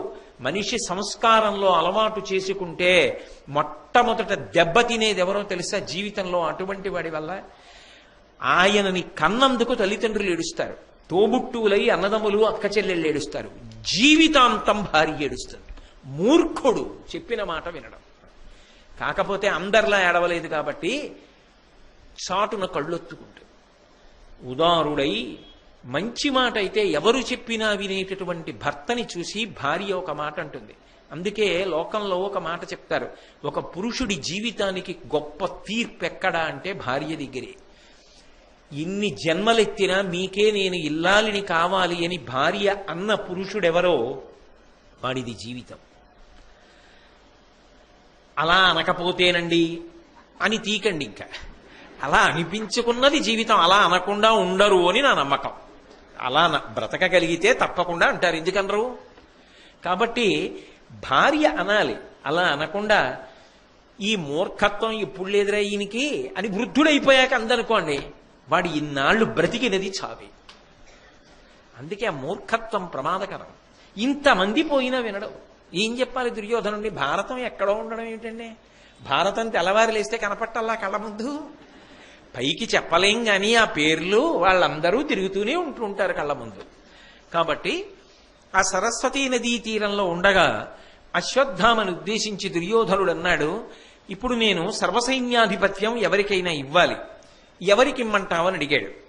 అనగానే అశ్వత్థామ అన్నాడు, అనుటయు ఆతడిట్టులను అజ్జనపాలున కాజి నైపుణంబును మహనీయ శౌర్యంబును భూరిబలంబును సర్వసత్వ వేదనము పరాక్రమోద్ధతియు ధైర్య సమగ్రతయుంకలండు శల్యుని రథినీపతిత్వ మహిమోజ్వలు చేయుము కౌరవేశ్వర.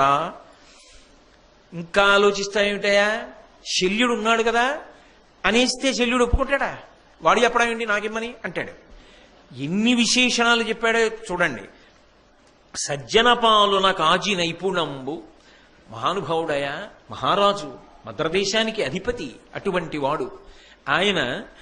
యువతల యుద్ధంలో చూస్తే గొప్ప నైపుణ్యం ఉన్నవాడు, శౌర్యం ఉన్నవాడు, పరాక్రమం ఉన్నవాడు, శాస్త్రవజనములను ఊచకోత కొయ్యగలిగినటువంటి వాడు, అన్ని విశేషణములు ఉన్నటువంటి ఈ శల్యుడికి సర్వసైన్యాధిపత్యం అన్నాడు. నిన్ను బట్టి పాండుపుత్రుల తన మేనల్లో రతురంగధరణీశ్వర, ఈతని గడిచిన పరమహితులు మనకు గలరే, ఇతడు లోకమాన్యుడు కాడే. నిజానికి ఇతను మేనల్లుళ్ళైనటువంటి నకుల సహదేవుల కోసం, మేనల్లుళ్ళైనటువంటి ధర్మరాజు, భీముడు, అర్జునుడి కోసం యుద్ధం చేయాలి.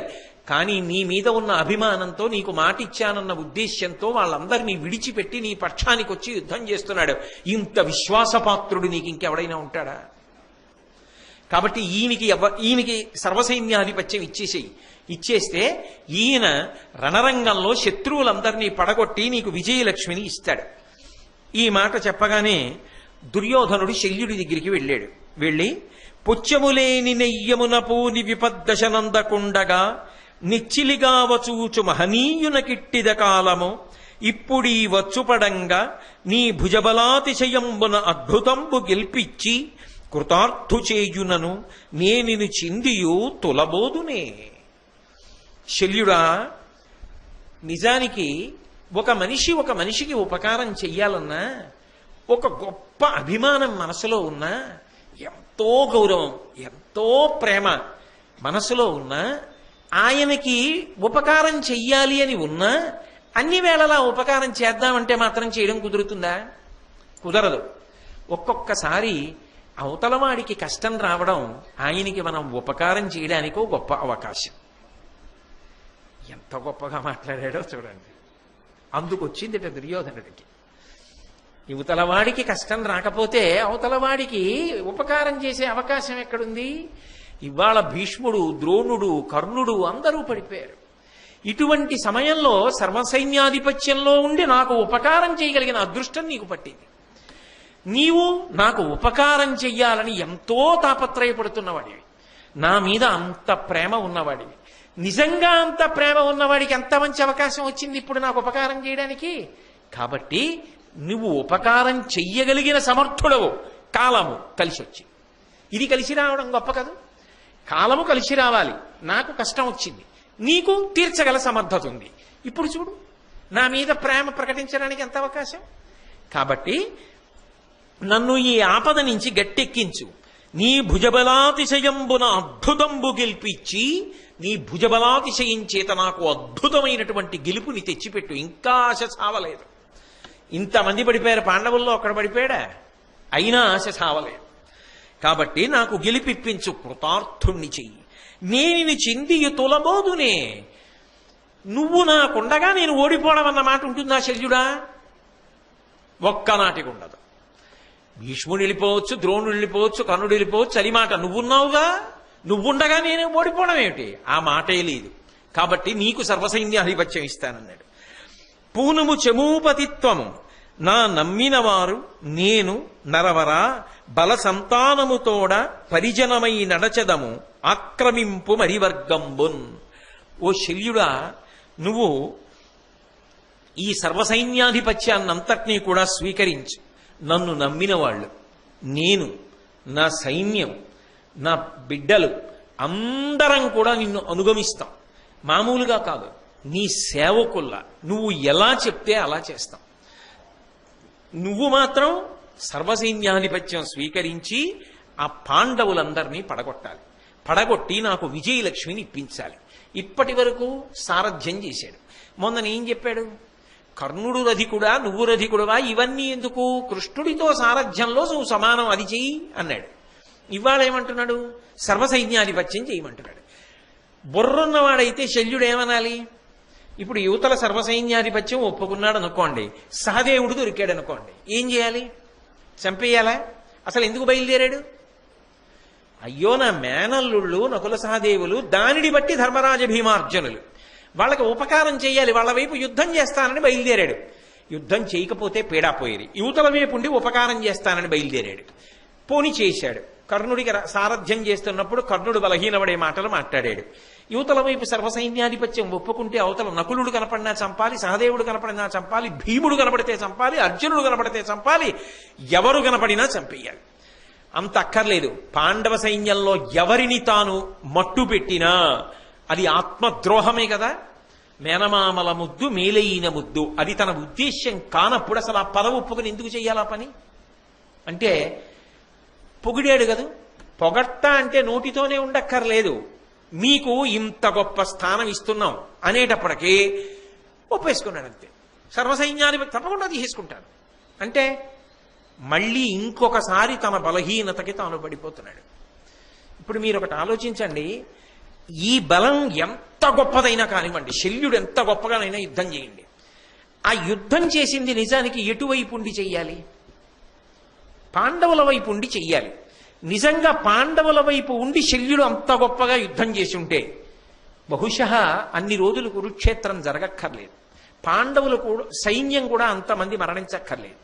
ఇప్పుడు తనకున్న శక్తినంతటినీ కూడా త్రికరణ శుద్ధిగా పరమోత్సాహంతో పాండవులకు వ్యతిరేకంగా ఉపయోగించడానికి సిద్ధపడిపోతున్నాడు. ఎందుకు అంటే అశ్వత్థామ పొగిడాడు, దుర్యోధనుడు పొగిడాడు, పదవిచ్చారు. అందుకని అకస్మాత్తుగా తనవారన్న వారిని తెగటార్చడానికి సిద్ధపడుతున్నాడు. అంటే మరొకసారి అప్రతిష్ట మూట కట్టుకోవడానికి సిద్ధపడుతున్నాడు. అయ్యో, జీవితంలో పొగిడితే ఎన్ని మాటలు బోర్లా పడ్డాను, ఎన్నిసార్లు చెయ్యరాని పనులు చేశాను, ఎందుకు మళ్ళీ దిక్కుమాలిన పొగట్టకి నేను ఇలా వశపడను? అసలు ఆ దృష్టి కోణమే లేదు. అంటే ఇంకా అది ఎంత బలమైన బలహీనత అంటే ఆయన దాని నుండి బయటికి రాలేడు. కాబట్టి ఇప్పుడు ఏమవుతుంది? దాని వలన తాను పాడైపోతాడు, తనతో పాటు ఒక్కొక్కసారి యువతల వాళ్ళని బాగు చేయొచ్చు, ఒక్కొక్కసారి తనవారన్న వారిని నాశనం చేసేయచ్చు. ఇప్పుడు యువతల వైపు చాలా బాగా యుద్ధం చేయొచ్చు. అంత చెయ్యకూడనటువంటి నష్టాన్ని తన వారికి చేసిన వాడే అవుతున్నాడా లేదా? ఇప్పుడు ఏం చేసినట్టు అసలు శల్యుడు? అంత గొప్ప సారథ్యం ఉంది, కర్ణుణ్ణి చంపడానికి పనికొచ్చింది. అంత గొప్ప పౌరుష పరాక్రమాలు ఉన్నాయి, పాండవ సైన్యాన్ని చంపడానికి పనికొచ్చింది. అసలు తన దగ్గర ఉన్న ఏ విభూతి, ఏ విద్య ఎవరిని ఉద్ధరించడానికి, తన పేరు తెచ్చుకోవడానికి జీవితంలో పనికొచ్చింది. అంటే ఎన్ని ఉన్నా బలమైన బలహీనత వల్ల అన్నీ లేనివే అయ్యాయి, ఉపయోగం లేదు కదా. కాబట్టి ఇది చాలా జాగ్రత్త సుమా. జీవితంలో ఈ గుణాన్ని దగ్గర ఉంచుకోకు సుమా. పొగిడితే లొంగిపోవడం అనేటటువంటి స్థితికి రాకు సుమా. పొగిడిన అది ఎంతవరకు తీసుకోవాలో అంతవరకు తీసుకో. పెద్దలు పొగుడుతారు, పెద్దలు ఆశీర్వచనం చేస్తారు, దాన్ని తిరస్కరించకూడదు, దాన్ని స్వీకరించాలి ఆశీర్వచనాన్ని. కానీ ఎక్కడ వరకో అక్కడ వరకే తప్ప ఆశీర్వచనంగా అంగరక్షగా పొందాలి తప్ప దాని వలన నేను ఉబ్బిపోయి పొగరుబోతుతనానికి అది పనికి రావడానికి మాత్రం ఉపయోగపడకూడదు. నాకైతే అనిపిస్తుంది అసలు ప్రాథమిక పాఠశాల దగ్గర నుంచి పిల్లల దగ్గర నుంచి పెద్దల వరకు అందరూ గజేంద్ర మోక్షణంలా నిత్యపారాయణ చేయవలసిన విషయం శల్యుడి కథ. అన్ని విశేషాలు అందులో గుప్పించారు మహానుభావులు. కాబట్టి ఇప్పుడు వెంటనే శల్యుడు దుర్యోధనుడితో అన్నాడు, అనవిని శల్యుడిట్లనియే అమ్మనుజేంద్రునకు ఇప్పుడింత ప్రార్థన అనరింపనేలా వసుధావర, ఏను నిన్ను చేరినప్పుడు నా ధనమును ప్రాణమున్ బలవితానము నీకు సమర్పణంబు చేసినవి కావే, నీ పసుపు చేసదా కౌరవసేన కాచదన్. ఏమిటి దుర్యోధన, ఏమిటి నన్ను ఇంత బతిమాలడమేమి? నువ్వు ఇంత బతిమాలవలసిన అవసరం ఉందా? ఏం అవసరం లేదు.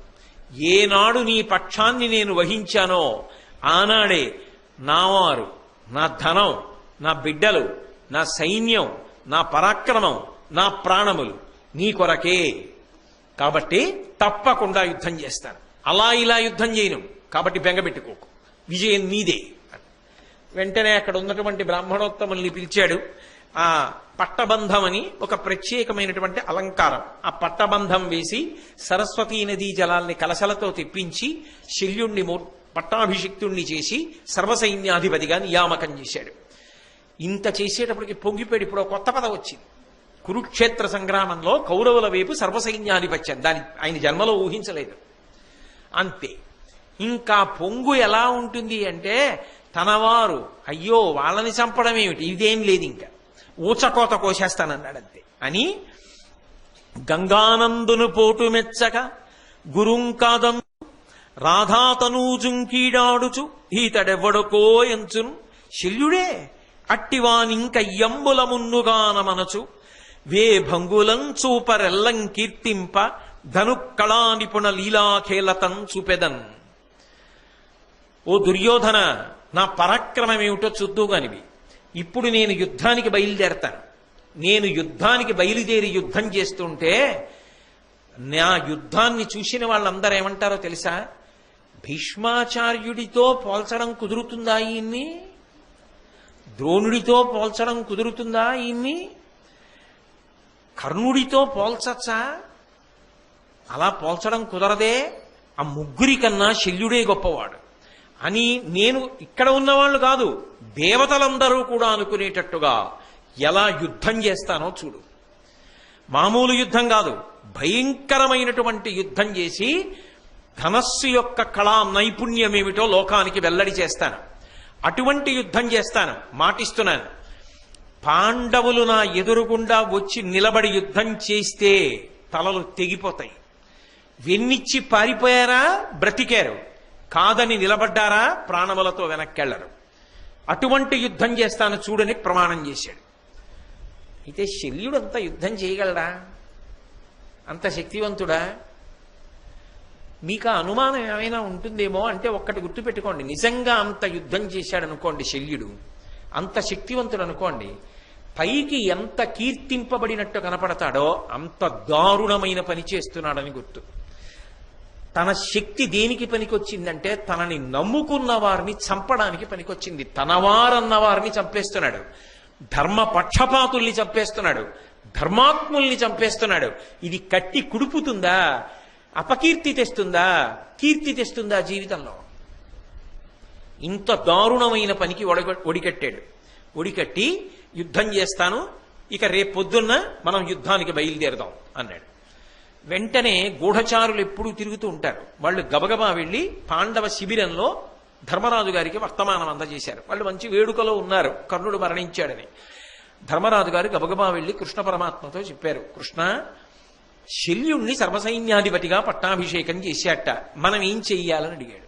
వెంటనే కృష్ణ పరమాత్మ అన్నాడు, శల్యునిరుంగుదు శౌర్య ధైర్యంబులగ్గలమాతనికి బాహుబలగనుండు గాంగేయ కుంభజ కర్ణుల మిగిలేడు కాదేని సముడగు కాని అసదుగా తలంపగరాదు కౌరవపతి మాన్యుంచేయుట అధిక విజృంభణంబు చూప భీమునకు అర్జునునకు ఎనయంగరాదు సాత్యకి ఓర్వరాదు పార్షతునకు తత్సోదరులకు మార్కొని పెనంగి బ్రతుకరాదు నీ వీటన బల్లిదునకు ఎదురు రధికునిగాగా అనేక హేతి నిపుణ శార్దూల విక్రమ నీవు దక్కా. వెంటనే కృష్ణ పరమాత్మ అన్నాడు, శల్యుడి గురించి నాకు తెలుసు, ఆయనకి తెలియందే ఉంటుంది. శల్యుడితో సమానమైన వాళ్ళని చెప్పాలి అంటే భీష్ముడి కన్నా తక్కువ కాడు. ఇది ఆయన చెప్పుకున్నది కాదండోయ్, కృష్ణుడు చెప్తున్నాడు. భీష్ముడి కన్నా తక్కువ అని అనుకోకు, ద్రోణుడి కన్నా తక్కువ అని అనుకోకు, కర్ణుడి కన్నా తక్కువ అనుకోకు. ఇంతకన్నా ఎక్కువైనా అయి ఉండాలి, వీళ్లతో సమానుడైనా అయి ఉండాలి. అంత బలవంతుడు, అంత పరాక్రమం ఉన్నవాడు. ఆయన యుద్ధానికి వస్తే నీకొక మాట చెప్తున్నాను, అర్జునుడు తట్టుకోలేడు, భీముడు తట్టుకోలేడు. అన్నిటిని మించి సర్వసైన్యాధిపతిగా ఉన్నాడే దృష్టజ్యుమ్నుడు తట్టుకోలేడు. సాత్యకి పాండవ పక్షపాతి తట్టుకోలేడు. వీళ్ళెవ్వరూ కూడా అవతల వైపు శల్యుడుండి యుద్ధం చేస్తుండగా నిలబడగలగడం అంత తేలిక విషయం కాదు. అంటే ఇప్పటి వరకు మీరు చేసిన శల్యుడు ఒకడు, ఇప్పుడు చూడబోయే శల్యుడు ఒకడు. అంటే అంత పరాక్రమం కలిగినటువంటి వాడు. ఎక్కడ ఉపయోగిస్తున్నాడన్నది కూడా మీరు గుర్తుపెట్టుకోవాలి. అటువంటి వాడు కాబట్టి అతన్ని మట్టు పెట్టవలసి వస్తే నువ్వే మట్టు పెట్టాలి. అందుకని నువ్వే ప్రతిజోదుగా శల్యుడితో యుద్ధం చెయ్యి. దాని వలన శల్యుడు మట్టు పెట్టబడతాడు.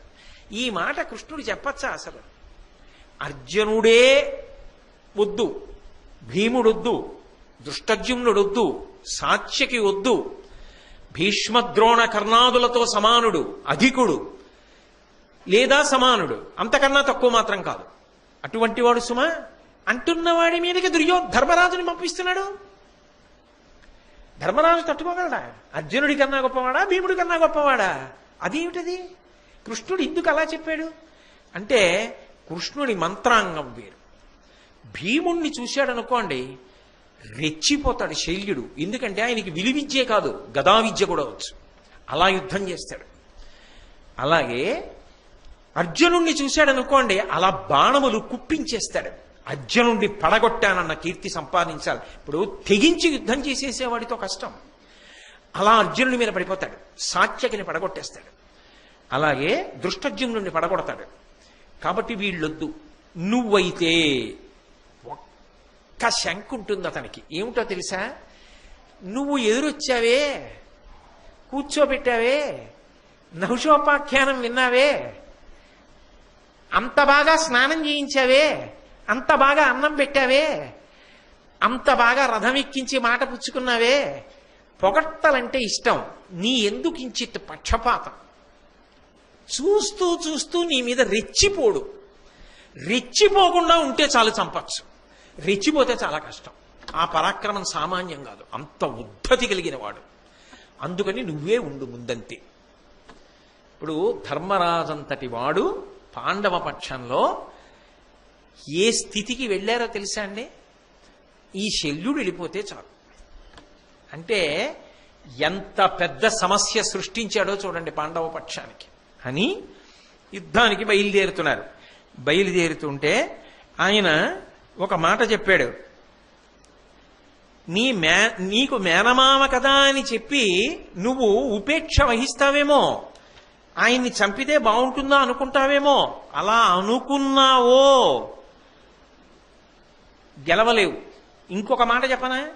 నువ్వు కాకుండా ఇంకెవరినైనా పెట్టి నువ్వు వెనక్కి ఉండి యుద్ధం చేసావనుకో కౌరవ సైన్యంతో, నీ సైన్యాన్నంతటినీ కబళించేస్తాడు కొన్ని రోజుల్లో. అసలు నీకు సైన్యం ఉండదు, తినేస్తాడు. అందులో నీకేం అనుమానం అక్కర్లా. శల్యుడి విషయంలో అంత బాహుపరాక్రమం ఉన్నవాడు. ఎవరండి ఈ మాటలు చెప్తున్నది? కృష్ణ పరమాత్మ.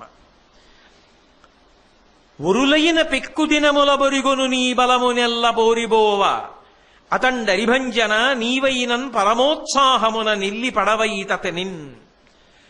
ఇంకెవరినైనా కానీ పెడితే కొన్ని రోజుల్లో చంపేస్తాడు.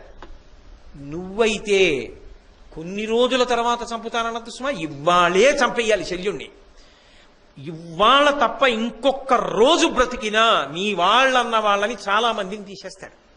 బ్రతకడానికి వీల్లేదు. ఇవాళ వెళ్ళిపోవలసిందే శల్యుడు, నా మాట, చంపేసేయండి. అవతల కౌరవులు ఒక్కడితో యుద్ధం చెయ్యొద్దు, ఒకడిని 10 మంది కాపాడుకుంటూ యుద్ధం చేద్దాం అంటే వాళ్ళు తెగించి యుద్ధానికి వస్తున్నారు. యువతల వీళ్ళకి ప్రాణ సంబంధమైన సమస్య వచ్చింది. ఇప్పుడు శల్యుడు అటువైపుకి వెళ్ళడం. ఇంత గొప్ప యుద్ధం ప్రారంభమైంది. ఎంత గొప్ప యుద్ధం చేశాడంటే ఒకానొక స్థితిలో, అంటే నేను కొంతవరకు మాత్రమే ఉగ్గడిస్తున్నాను, ఉటంకిస్తున్నాను. ఆ రథంలోంచి దిగి కర్ణుడితో గదాయుద్ధం చేస్తే భీమసేనుడి యొక్క గుండెలు బద్దలయ్యేటట్టుగా కొట్టి భీముడు స్పృహ తప్పి పడిపోయేటట్టుగా కొట్టాడు. తర్వాత లేచి భీముడు కొడితే రథంలో స్పృహ తప్పి పడిపోతే అశ్వత్థామ తీసుకెళ్ళాడు శల్యుణ్ణి. మళ్లీ వచ్చి కొంతసేపు అయిన తర్వాత అర్జునుడితో యుద్ధం చేసి పుంఖానుపుంఖలంగా బాణాలు ప్రయోగించాడు. అసలు కనపడ్డ వాళ్ళని కనపడ్డట్టు సంహారం చేశాడు. అంత మందిని పీనుగు పెంటల కింద పడగొడుతున్నాడు. ఆశ్చర్యపోయారు అతని యుద్ధ నైపుణ్యానికి. ఆశ్చర్యపోతే ధర్మరాజు అంతటి వాడు అనుకున్నాడు మనసులో, హరివచనంబుల సత్యత బొరయగ నేర్చునుకో మద్ర భూపతి బాహుస్ఫురణము భీమాధి రధిక వరులోర్వనియట్లుగా గవ్రాలడి తొట్టోన్. ఏమిటిది, ఇవాళ చచ్చిపోవాలి శల్యుడు అన్నాడు కృష్ణుడు. కృష్ణుడి మాట తప్పుతుందా మొట్టమొదటిసారి? అలా తప్పడానికి వీల్లేదే.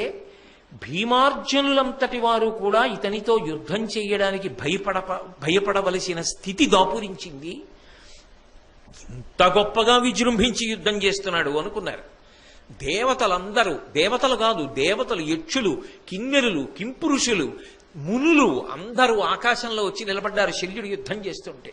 నిలబడి దివిజ గరుడ ఖచరాదులు వివిధ వచన రచన లెసగ వినుతించిరి శాస్త్రమ భీకరుడగు అమ్మద్ర విభుని రణ విహరణములు ధరణీనాథ. దేవ యక్ష గంధర్వ కిన్నెర కింపురుష ముని గణములన్నీ కూడా ఆకాశంలో నిలబడి వచనముతోటి పద్యములతోటి ఆ శల్యుని యొక్క యుద్ధ నైపుణ్యాన్ని కీర్తిస్తున్నాయి. అంత గొప్ప యుద్ధం చేస్తున్నాడు. ఆ యుద్ధం చెయ్యడం కూడా ఎంత గొప్ప వ్యూహాన్ని రచించాడంటే సర్వతోభద్ర వ్యూహాన్ని రచించాడు. తానే ముఖం దగ్గర నిలబడ్డాడు. వ్యూహానికి ముఖం దగ్గర తానే కర్ణుని యొక్క కుమారుల్ని పెట్టుకుని నిలబడ్డాడు. నిలబడి తనకి కుడి చేతి వైపు కృపాచార్యుల వారిని అలాగే శక యవన రాజులందరినీ తన వైపు ఉంచుకున్నాడు. ఎడమ చేతి వైపు త్రిగర్త వీరులతో కృతవర్మనుంచుకున్నాడు. మధ్యలో దుర్యోధనుని పెట్టాడు. వెనకాతల కాంభోజ వీరుల్ని అశ్వత్థామని ఉంచాడు. అంటే అసలు దుర్యోధనుడి దగ్గరికి వెళ్ళడం సాధ్యం కాదు. అసలు ముఖం దగ్గరే తాను విజృంభించి యుద్ధం చేస్తున్నాడు. పాండవులు త్రిముఖ వ్యూహాన్ని రచించారు. రచించి దాని యొక్క మొన దగ్గర అంటే ప్రారంభంలో దృష్టద్యుమ్నుడు ఉన్నాడు. అలాగే ఆయనకి ఆ వ్యూహానికి కుడి చేతి వైపు ధర్మరాజు ఉన్నాడు. ఆయనకి ధర్మరాజు దగ్గర అర్జునుడు సాత్యకి ఉన్నారు. ఎడంచేతి పక్కన ఒక పక్కన భీముడు ఉన్నాడు. చిట్ట చివరి కోణం వైపుకి శిఖండి ఉన్నాడు. ఉండి ఇంతమంది సైన్యాలతో యుద్ధం చేస్తున్నారు. అయినా శల్యుణ్ణి తట్టుకోవడం సాధ్యం కాలేదు. ఆ రోజు శల్యుడి చేసినటువంటి విజృంభణానికి మీకు ఒక్క మచ్చు తునక చూపిస్తా. నేను ఇప్పుడు ఆ యుద్ధం అంతా చెప్పడం సాధ్యం కాదు కదా. శల్యుని యొక్క జీవిత పరిశీలనం, ఆయన పరాక్రమం గురించి చెప్పడానికి ఒక్క పద్యాన్ని ఉటంకిస్తాను. కరుల త్రుంచెడు వేళ గిరుల దున్మాడు సంక్రందను కైవడి కానవచ్చు అరదముల్ తెరలించునప్పుడు పరమొగల్ విరియించు బలుకాట్పు విధము మెరయు హయముల చెండాడనరుగు చోట్లను లేళ్ల గెమగిట్టు కోల్ పులికరణి యొలయు భటులకు నరుగుచో బసలేవి పెనుగాన దరికొను చిచ్చు చందంబు కలుగు కసిమసంగిన ఎంతకు కరణి అంత్యకాల రుద్రుని దర్పము అకాండ మృత్యు ముఖము నుగ్రభావము తోచు మొనయ వీరసమితి తెగటార్చునప్పుడా శల్యునందు. శల్యుడి యుద్ధం ఎలా చేశాడు అంటే అదొక కార్చిచ్చు, అసలు ఆపగలిగిన వాడు లేడు. ఎంత గొప్ప యుద్ధం చేశాడంటే పెద్ద పెద్ద భద్రగజాల్ని కూడా సంపేసేసేటప్పుడు ఒకానొక నాడు పర్వతాల యొక్క రెక్కల్ని తెగ్గొట్టినటువంటి ఇంద్రుడా అనిపించింది. అలా చంపేశాడు ఏనుగుల్ని. అలాగే రథాల్ని పడగొట్టేసినప్పుడు ఆయన మేఘాలన్నింటినీ కూడా తొలగతోసినటువంటి పెనుగాలిలా కనపడ్డాడు. అలాగే గుర్రాల్ని చెండాడి పడగొట్టేసి అన్ని గుర్రములు నేల మీద పడిపోయి నెత్తుటి మడుగులో కొట్టుకునేటట్టుగా చేసినప్పుడు ఒక లేడిని పట్టుకున్నటువంటి పెద్ద పులిలా పట్టుకున్నాడు. పట్టుకుని అలా పడగొట్టాడు గుర్రాల్ని. అసలు భటులనైతే ఎంత గొప్పగా పడగొట్టాడంటే అరణ్యంలో కార్చిచ్చుకు సుడుగాలి తోడైతే ఎలా కాల్చేస్తుందో అలా పడగొట్టేశాడు భటులందరినీ.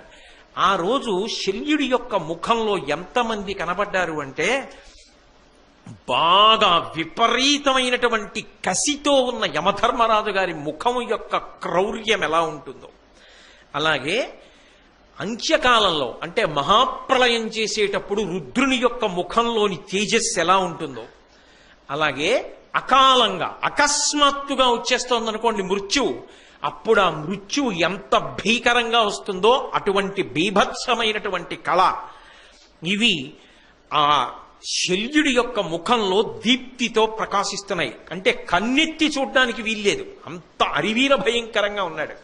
అటువంటి స్థితిలో ఇంతమందిని పడగొడుతున్నాడు. ధర్మరాజు గారంతటి వాణ్ణి కూడా ఎక్కడ ఉపేక్ష చేయకుండా యుద్ధం చేసి ఆయనని కూడా పడగొట్టగలిగినటువంటి స్థితికి వెళ్ళిపోయాడు. అసలు ఆయన ముందు నిలబడిన వాళ్ళు లేరు. కాకావికలై చల్లా చెదరైపోతోంది సైన్యం. కూడ తీసుకుని అర్జునుడు, ధర్మరాజు, భీముడు వీళ్ళు పెద్ద పెద్ద కేకలు వేసి సైన్యాన్నంతటినీ వెనక్కి తెచ్చి యుద్ధం చేయవలసి వచ్చింది. ఒక స్థితిలో దుర్యోధనుడైతే అనుకున్నాడు, భీష్ముడు వెళ్ళిపోయాడు, ద్రోణుడు వెళ్ళిపోయాడు, కర్ణుడు వెళ్ళిపోయాడు, చాలా మంది పెద్ద పెద్ద వీరులు వెళ్ళిపోయారు, కాబట్టి ఇక నాకు విజయం దక్కదనుకున్నాను. కానీ విజయం దొరికి తీరుతుంది, పాండవులు మట్టు పెట్టబడతారు, ఇవాళ చంపేస్తాడు శల్యుడు అనుకున్నాడు. అంత గొప్ప యుద్ధం చేస్తున్నాడు. ఇంత గొప్ప యుద్ధం చేస్తూ ఉండగా ధర్మరాజు గారు ఒక్కసారి ఆలోచించాడు రథం మీద కూర్చుని. ఇది సామాన్యంగా లేదు యుద్ధం, ఇది మన పౌరుషం ఒక్కదాన్ని ఉపయోగించి శల్యుణ్ణి మట్టు పెట్టడం సాధ్యం కాదు. దీనికి పరిపూర్ణంగా మనకి దైవానుగ్రహం తోడు కావాలి. నా యందు రుద్రశక్తి ప్రవేశించుగాక, అపారమైన ఈశ్వర తేజస్సు ప్రవేశించుగాక అని నా ముఖము అటువంటి కాంతితో ఉండి నేను కళ్ళు తెరిచి చూస్తే అసలు నా కళ్ళల్లోంచి వచ్చిన కాంతికి బూది కుప్ప కావాలి. అటువంటి రుద్ర తేజస్సు నా యందు ప్రవేశించుగాక అని పరమశివుణ్ణి ప్రార్థన చేశాడు. స్ఫురిత షడర్ధనేత్రుని త్రిశూల సముజ్వలు నిర్గుణం గుణాదర సముపాత్తమూర్తి కలిత ప్రభవస్థితి సంహృతి క్రియా నిరతి వివర్తిత త్రిభువనీయ మహనీయుని దైత్యమర్దిని అపురుష వరుణ్ చతుర్భుజు విభుత్వ మహోన్నతు ఆశ్రయించదన్. 3 కన్నులు కలిగినటువంటి వాణ్ణి, త్రిశూలం చేత్తో పట్టుకునేవాణ్ణి, సృష్టి స్థితి లయ అనబడేటటువంటి 3 కార్యములను ఏకకాలంలో చెయ్యగలిగినటువంటి సృష్టికర్త అయిన బ్రహ్మగా, స్థితికర్త అయిన విష్ణువుగా, ప్రళయకర్త అయినటువంటి హరుడిగా నిలబడి 3 కార్యములను హేళగా చెయ్యగలిగినటువంటి శక్తి కలిగినటువంటి పరబ్రహ్మమైనటువంటి ఆ పరమేశ్వరుణ్ణి చాలా హేళగా ఈ భువనములనన్నిటినీ కూడా మాయలో సృష్టి స్థితి లయముల యందు తిప్పగలిగినటువంటి పరమసమర్థుడైనటువంటి ఆ పరమేశ్వరుణ్ణి, చతుర్భుజుడై ఉన్నటువంటి ఆ శివుణ్ణి అంటే హరిహర స్వరూపాన్ని నా యందు రుద్ర తేజస్సు ప్రవేశించట కొరకు నేను నమస్కరించుచున్నాను. కృష్ణుడి మాట ఒమ్ము పోవుకుండుగాక, ఈ శల్యుడు పడిపోవుగాక, నేనిప్పుడు ప్రయోగిస్తున్న అస్త్రమనకు పడిపోవాలి అని సంకల్పం చేసుకుని ఆయనలో ప్రవేశించిన రుద్ర తేజస్సుతో చూసేట శల్యుణ్ణి. అయినా చెక్కు చెదరలేదు శల్యుడు. దేవతలు తెల్లబోయారట. ఇంత రుద్ర తేజస్సు ప్రవేశించి ధర్మరాజు గారు చూస్తుంటే ఆయన అసలు శాంతమూర్తి. అటువంటి వాడు ఆ రోజున రోషము ఆవిష్కరింపబడేటట్టుగా కన్నులు తెరిచి చూస్తూ ఉంటే నిలబడగలిగాడంటే శల్యుడి పరాక్రమం ఎటువంటిది అని తెల్లబోయారు. కృష్ణుడి మాట వమ్ము కావడానికి వీల్లేదు. అందుకే వెంటనే ధర్మరాజు గారు మళ్ళీ కృష్ణ భగవానుణ్ణి ప్రార్థన చేశాడు. కృష్ణ, నువ్వు బయలుదేరేటప్పుడు అన్నావు, ఇవాళ శల్యుడు హతమారిపోవాలి ధర్మరాజా, నీ వలనే మరణించాలని చెప్పావు. నేను నీ మాట ప్రకారం అగ్రభాగాన నిలబడి యుద్ధం చేస్తున్నాను. నీ అనుగ్రహం లేకుండా మరణించాడు. నీవన్న మాట నిజమగుగాక, నేను ప్రయోగిస్తున్న అస్త్రము చేత శల్యుడు ఈల్గుగాక, నేల పడిపోవుగాక అని నీ దశనాదు చిత్తమున నిక్కునియుండెడి భక్తి భద్ర సంపాదిని కావుట చెరువే భక్త జనాభిమత ప్రధాన అవిద్యాదాయితత్వమేర్పడ జయం వడగూర్పుము దేవా సంశ్రితాం హోదళనంబు నీకు వ్రతము ఉల్లమునాపై నిల్పుమిత్తరిన్. ధర్మరాజు గారు కృష్ణుణ్ణి ప్రార్థన చేస్తూ, మహానుభావ, నీ దశనాదు చిత్తమున నిక్కునియుండెడి భక్తి భద్ర సంపాదిని కావుట చెరువే. నేను నిరంతరము నిన్ను మనసులో భక్తితో భావన చేస్తుంటాను. ఏదో నా స్నేహితుడివనో బావగానో భావించను. సాక్షాత్తు పరబ్రహ్మానివి అని మనసులో నమ్మి ఉంటా. ఏదైనా నీకు చెప్తా, నీ ఆజ్ఞ ప్రకారం నడుస్తా. ఇవాళ నువ్వు శల్యుణ్ణి సంహరించాలని చెప్పావు, నీ మాట వమ్ము కావడానికి వీల్లేదు. నీ మాట నాకు ఆశీర్వచనమై ఈ శల్యుడు మరణించాలి. భక్త జనాభిమత ప్రధాన దాయిత తత్వమేర్పడ జయంబడగుర్పుముదేవా. నీకున్న లక్షణమేమి అంటే నిన్ను నమ్మిన వాళ్ళు ఎవరుంటారో అటువంటి వాళ్ళకి అపారమైనటువంటి విజయముల యొక్క పరంపరని అందించగలిగినటువంటి దీక్ష కలిగినటువంటి వాడివి. అటువంటి వాడివి ఇవాళ నాకు జయమును అందించాలి. కాబట్టి సంశ్రితాంహోదలనంబు నీకు వ్రతము. ఎవరు నీ పాదములు పట్టుకుంటున్నారో అటువంటి వాళ్ళ యొక్క పాపములను తొలగతోయడం నీ యొక్క వ్రతం. నిన్ను ఆశ్రయించిన వాళ్ళ పాపములను తీసేస్తావు. అటువంటి కృష్ణ ఉల్లపునాపై నిల్పుమిత్తరిన్. ఇంత ఆపత్సమయంలో నీ మనసుని నా యందు నిలుపు. ఒక్కసారి నన్ను తలుచుకో, ధర్మరాజుకు విజయము కలుగుగాక అని మనసులో అనుకో కృష్ణ, అది నన్ను కాపాడుతుంది అని కృష్ణుణ్ణి ప్రార్థన చేసి శివుణ్ణి ప్రార్థన చేసి మనసులో అనుకున్నాడు. ఒకప్పుడు అర్జునుడు యుద్ధం చేస్తుంటే ఎవరో ముందర ఏనుగు చర్మాన్ని కట్టుకుని చేతిలో త్రిశూలం పట్టుకుని ఢమరుకాన్ని పట్టుకుని 3 నేత్రములతో పెద్ద జటాజూటంతో ధవళవపుష విందోర్మండలే సన్నివిష్టం అన్నట్టుగా తెల్లటి శరీరంతో ఇంతమందిని పొడిచి చంపుతూ నాకు కనపడ్డాడు. ఎవరా అనుకుంటే వ్యాసుడు చెప్పాడు ఆయన శివుడని. ఏ శివుడు ఇంతమందిని సంహారం చేసి మాకు కీర్తినిచ్చాడో ఆ శివుడు నన్ను అనుగ్రహించుగాక అని భావన చేసి పరమశివుడు తనకిచ్చినటువంటి శక్తి అన్న అస్త్రాన్ని ప్రతిరోజు గంధపుష్పముల చేత అర్చన చేస్తూ ఉంటాడు. అటువంటి శక్తి అస్త్రాన్ని తీసి కళ్ళకద్దుకుని కృష్ణుణ్ణి శివుణ్ణి మనసులో భావన చేసి నమస్కారం చేసి రుద్రతేజస్సుని సంతరించుకుని ఆ అస్త్రాన్ని విడిచిపెట్టాడు.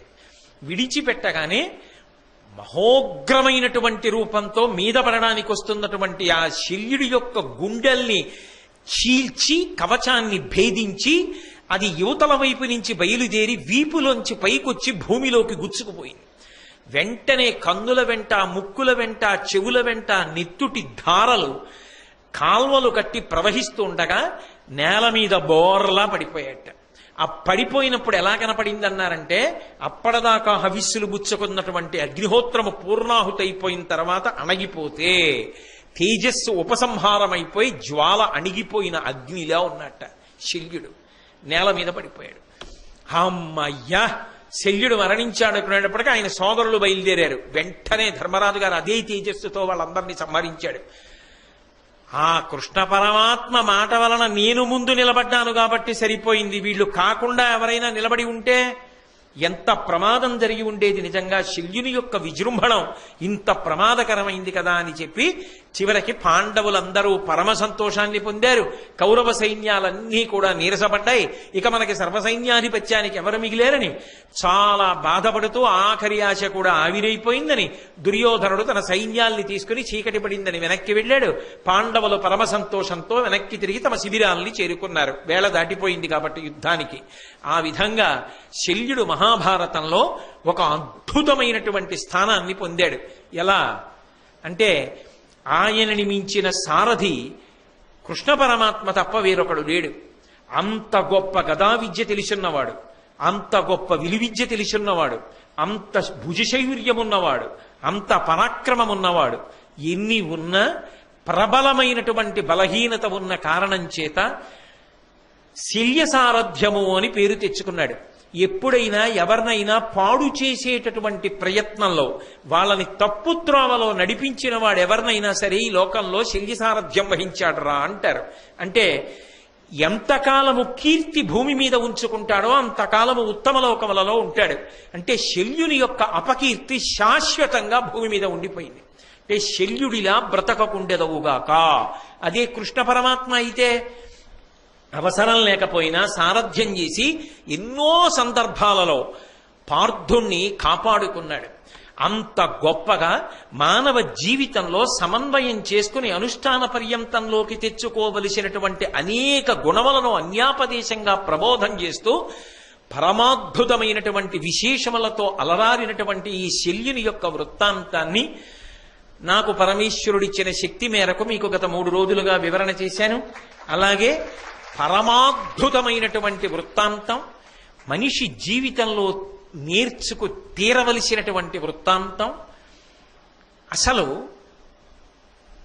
పాండవులకు కాదు, కృష్ణ పరమాత్మకి నిద్ర పట్టకుండా చేసిన వృత్తాంతం. సైంధవ వృత్తాంతం. ఎందుకో తెలుసా? ఇంగ్లీష్లో మాట అంటారు, ఏదో ఈ లాస్ట్ 1 night's స్లీప్ అంటారు. అతనికి ఒక రాత్రి నిద్రపోయింది.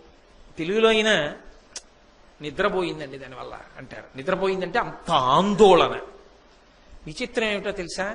మహాభారతం మొత్తం మీద కృష్ణుడు నిద్రపోని రాత్రి, కృష్ణుడంతటి వాడు ఆందోళన చెందిన రాత్రి సైంధవుడి వల్లే.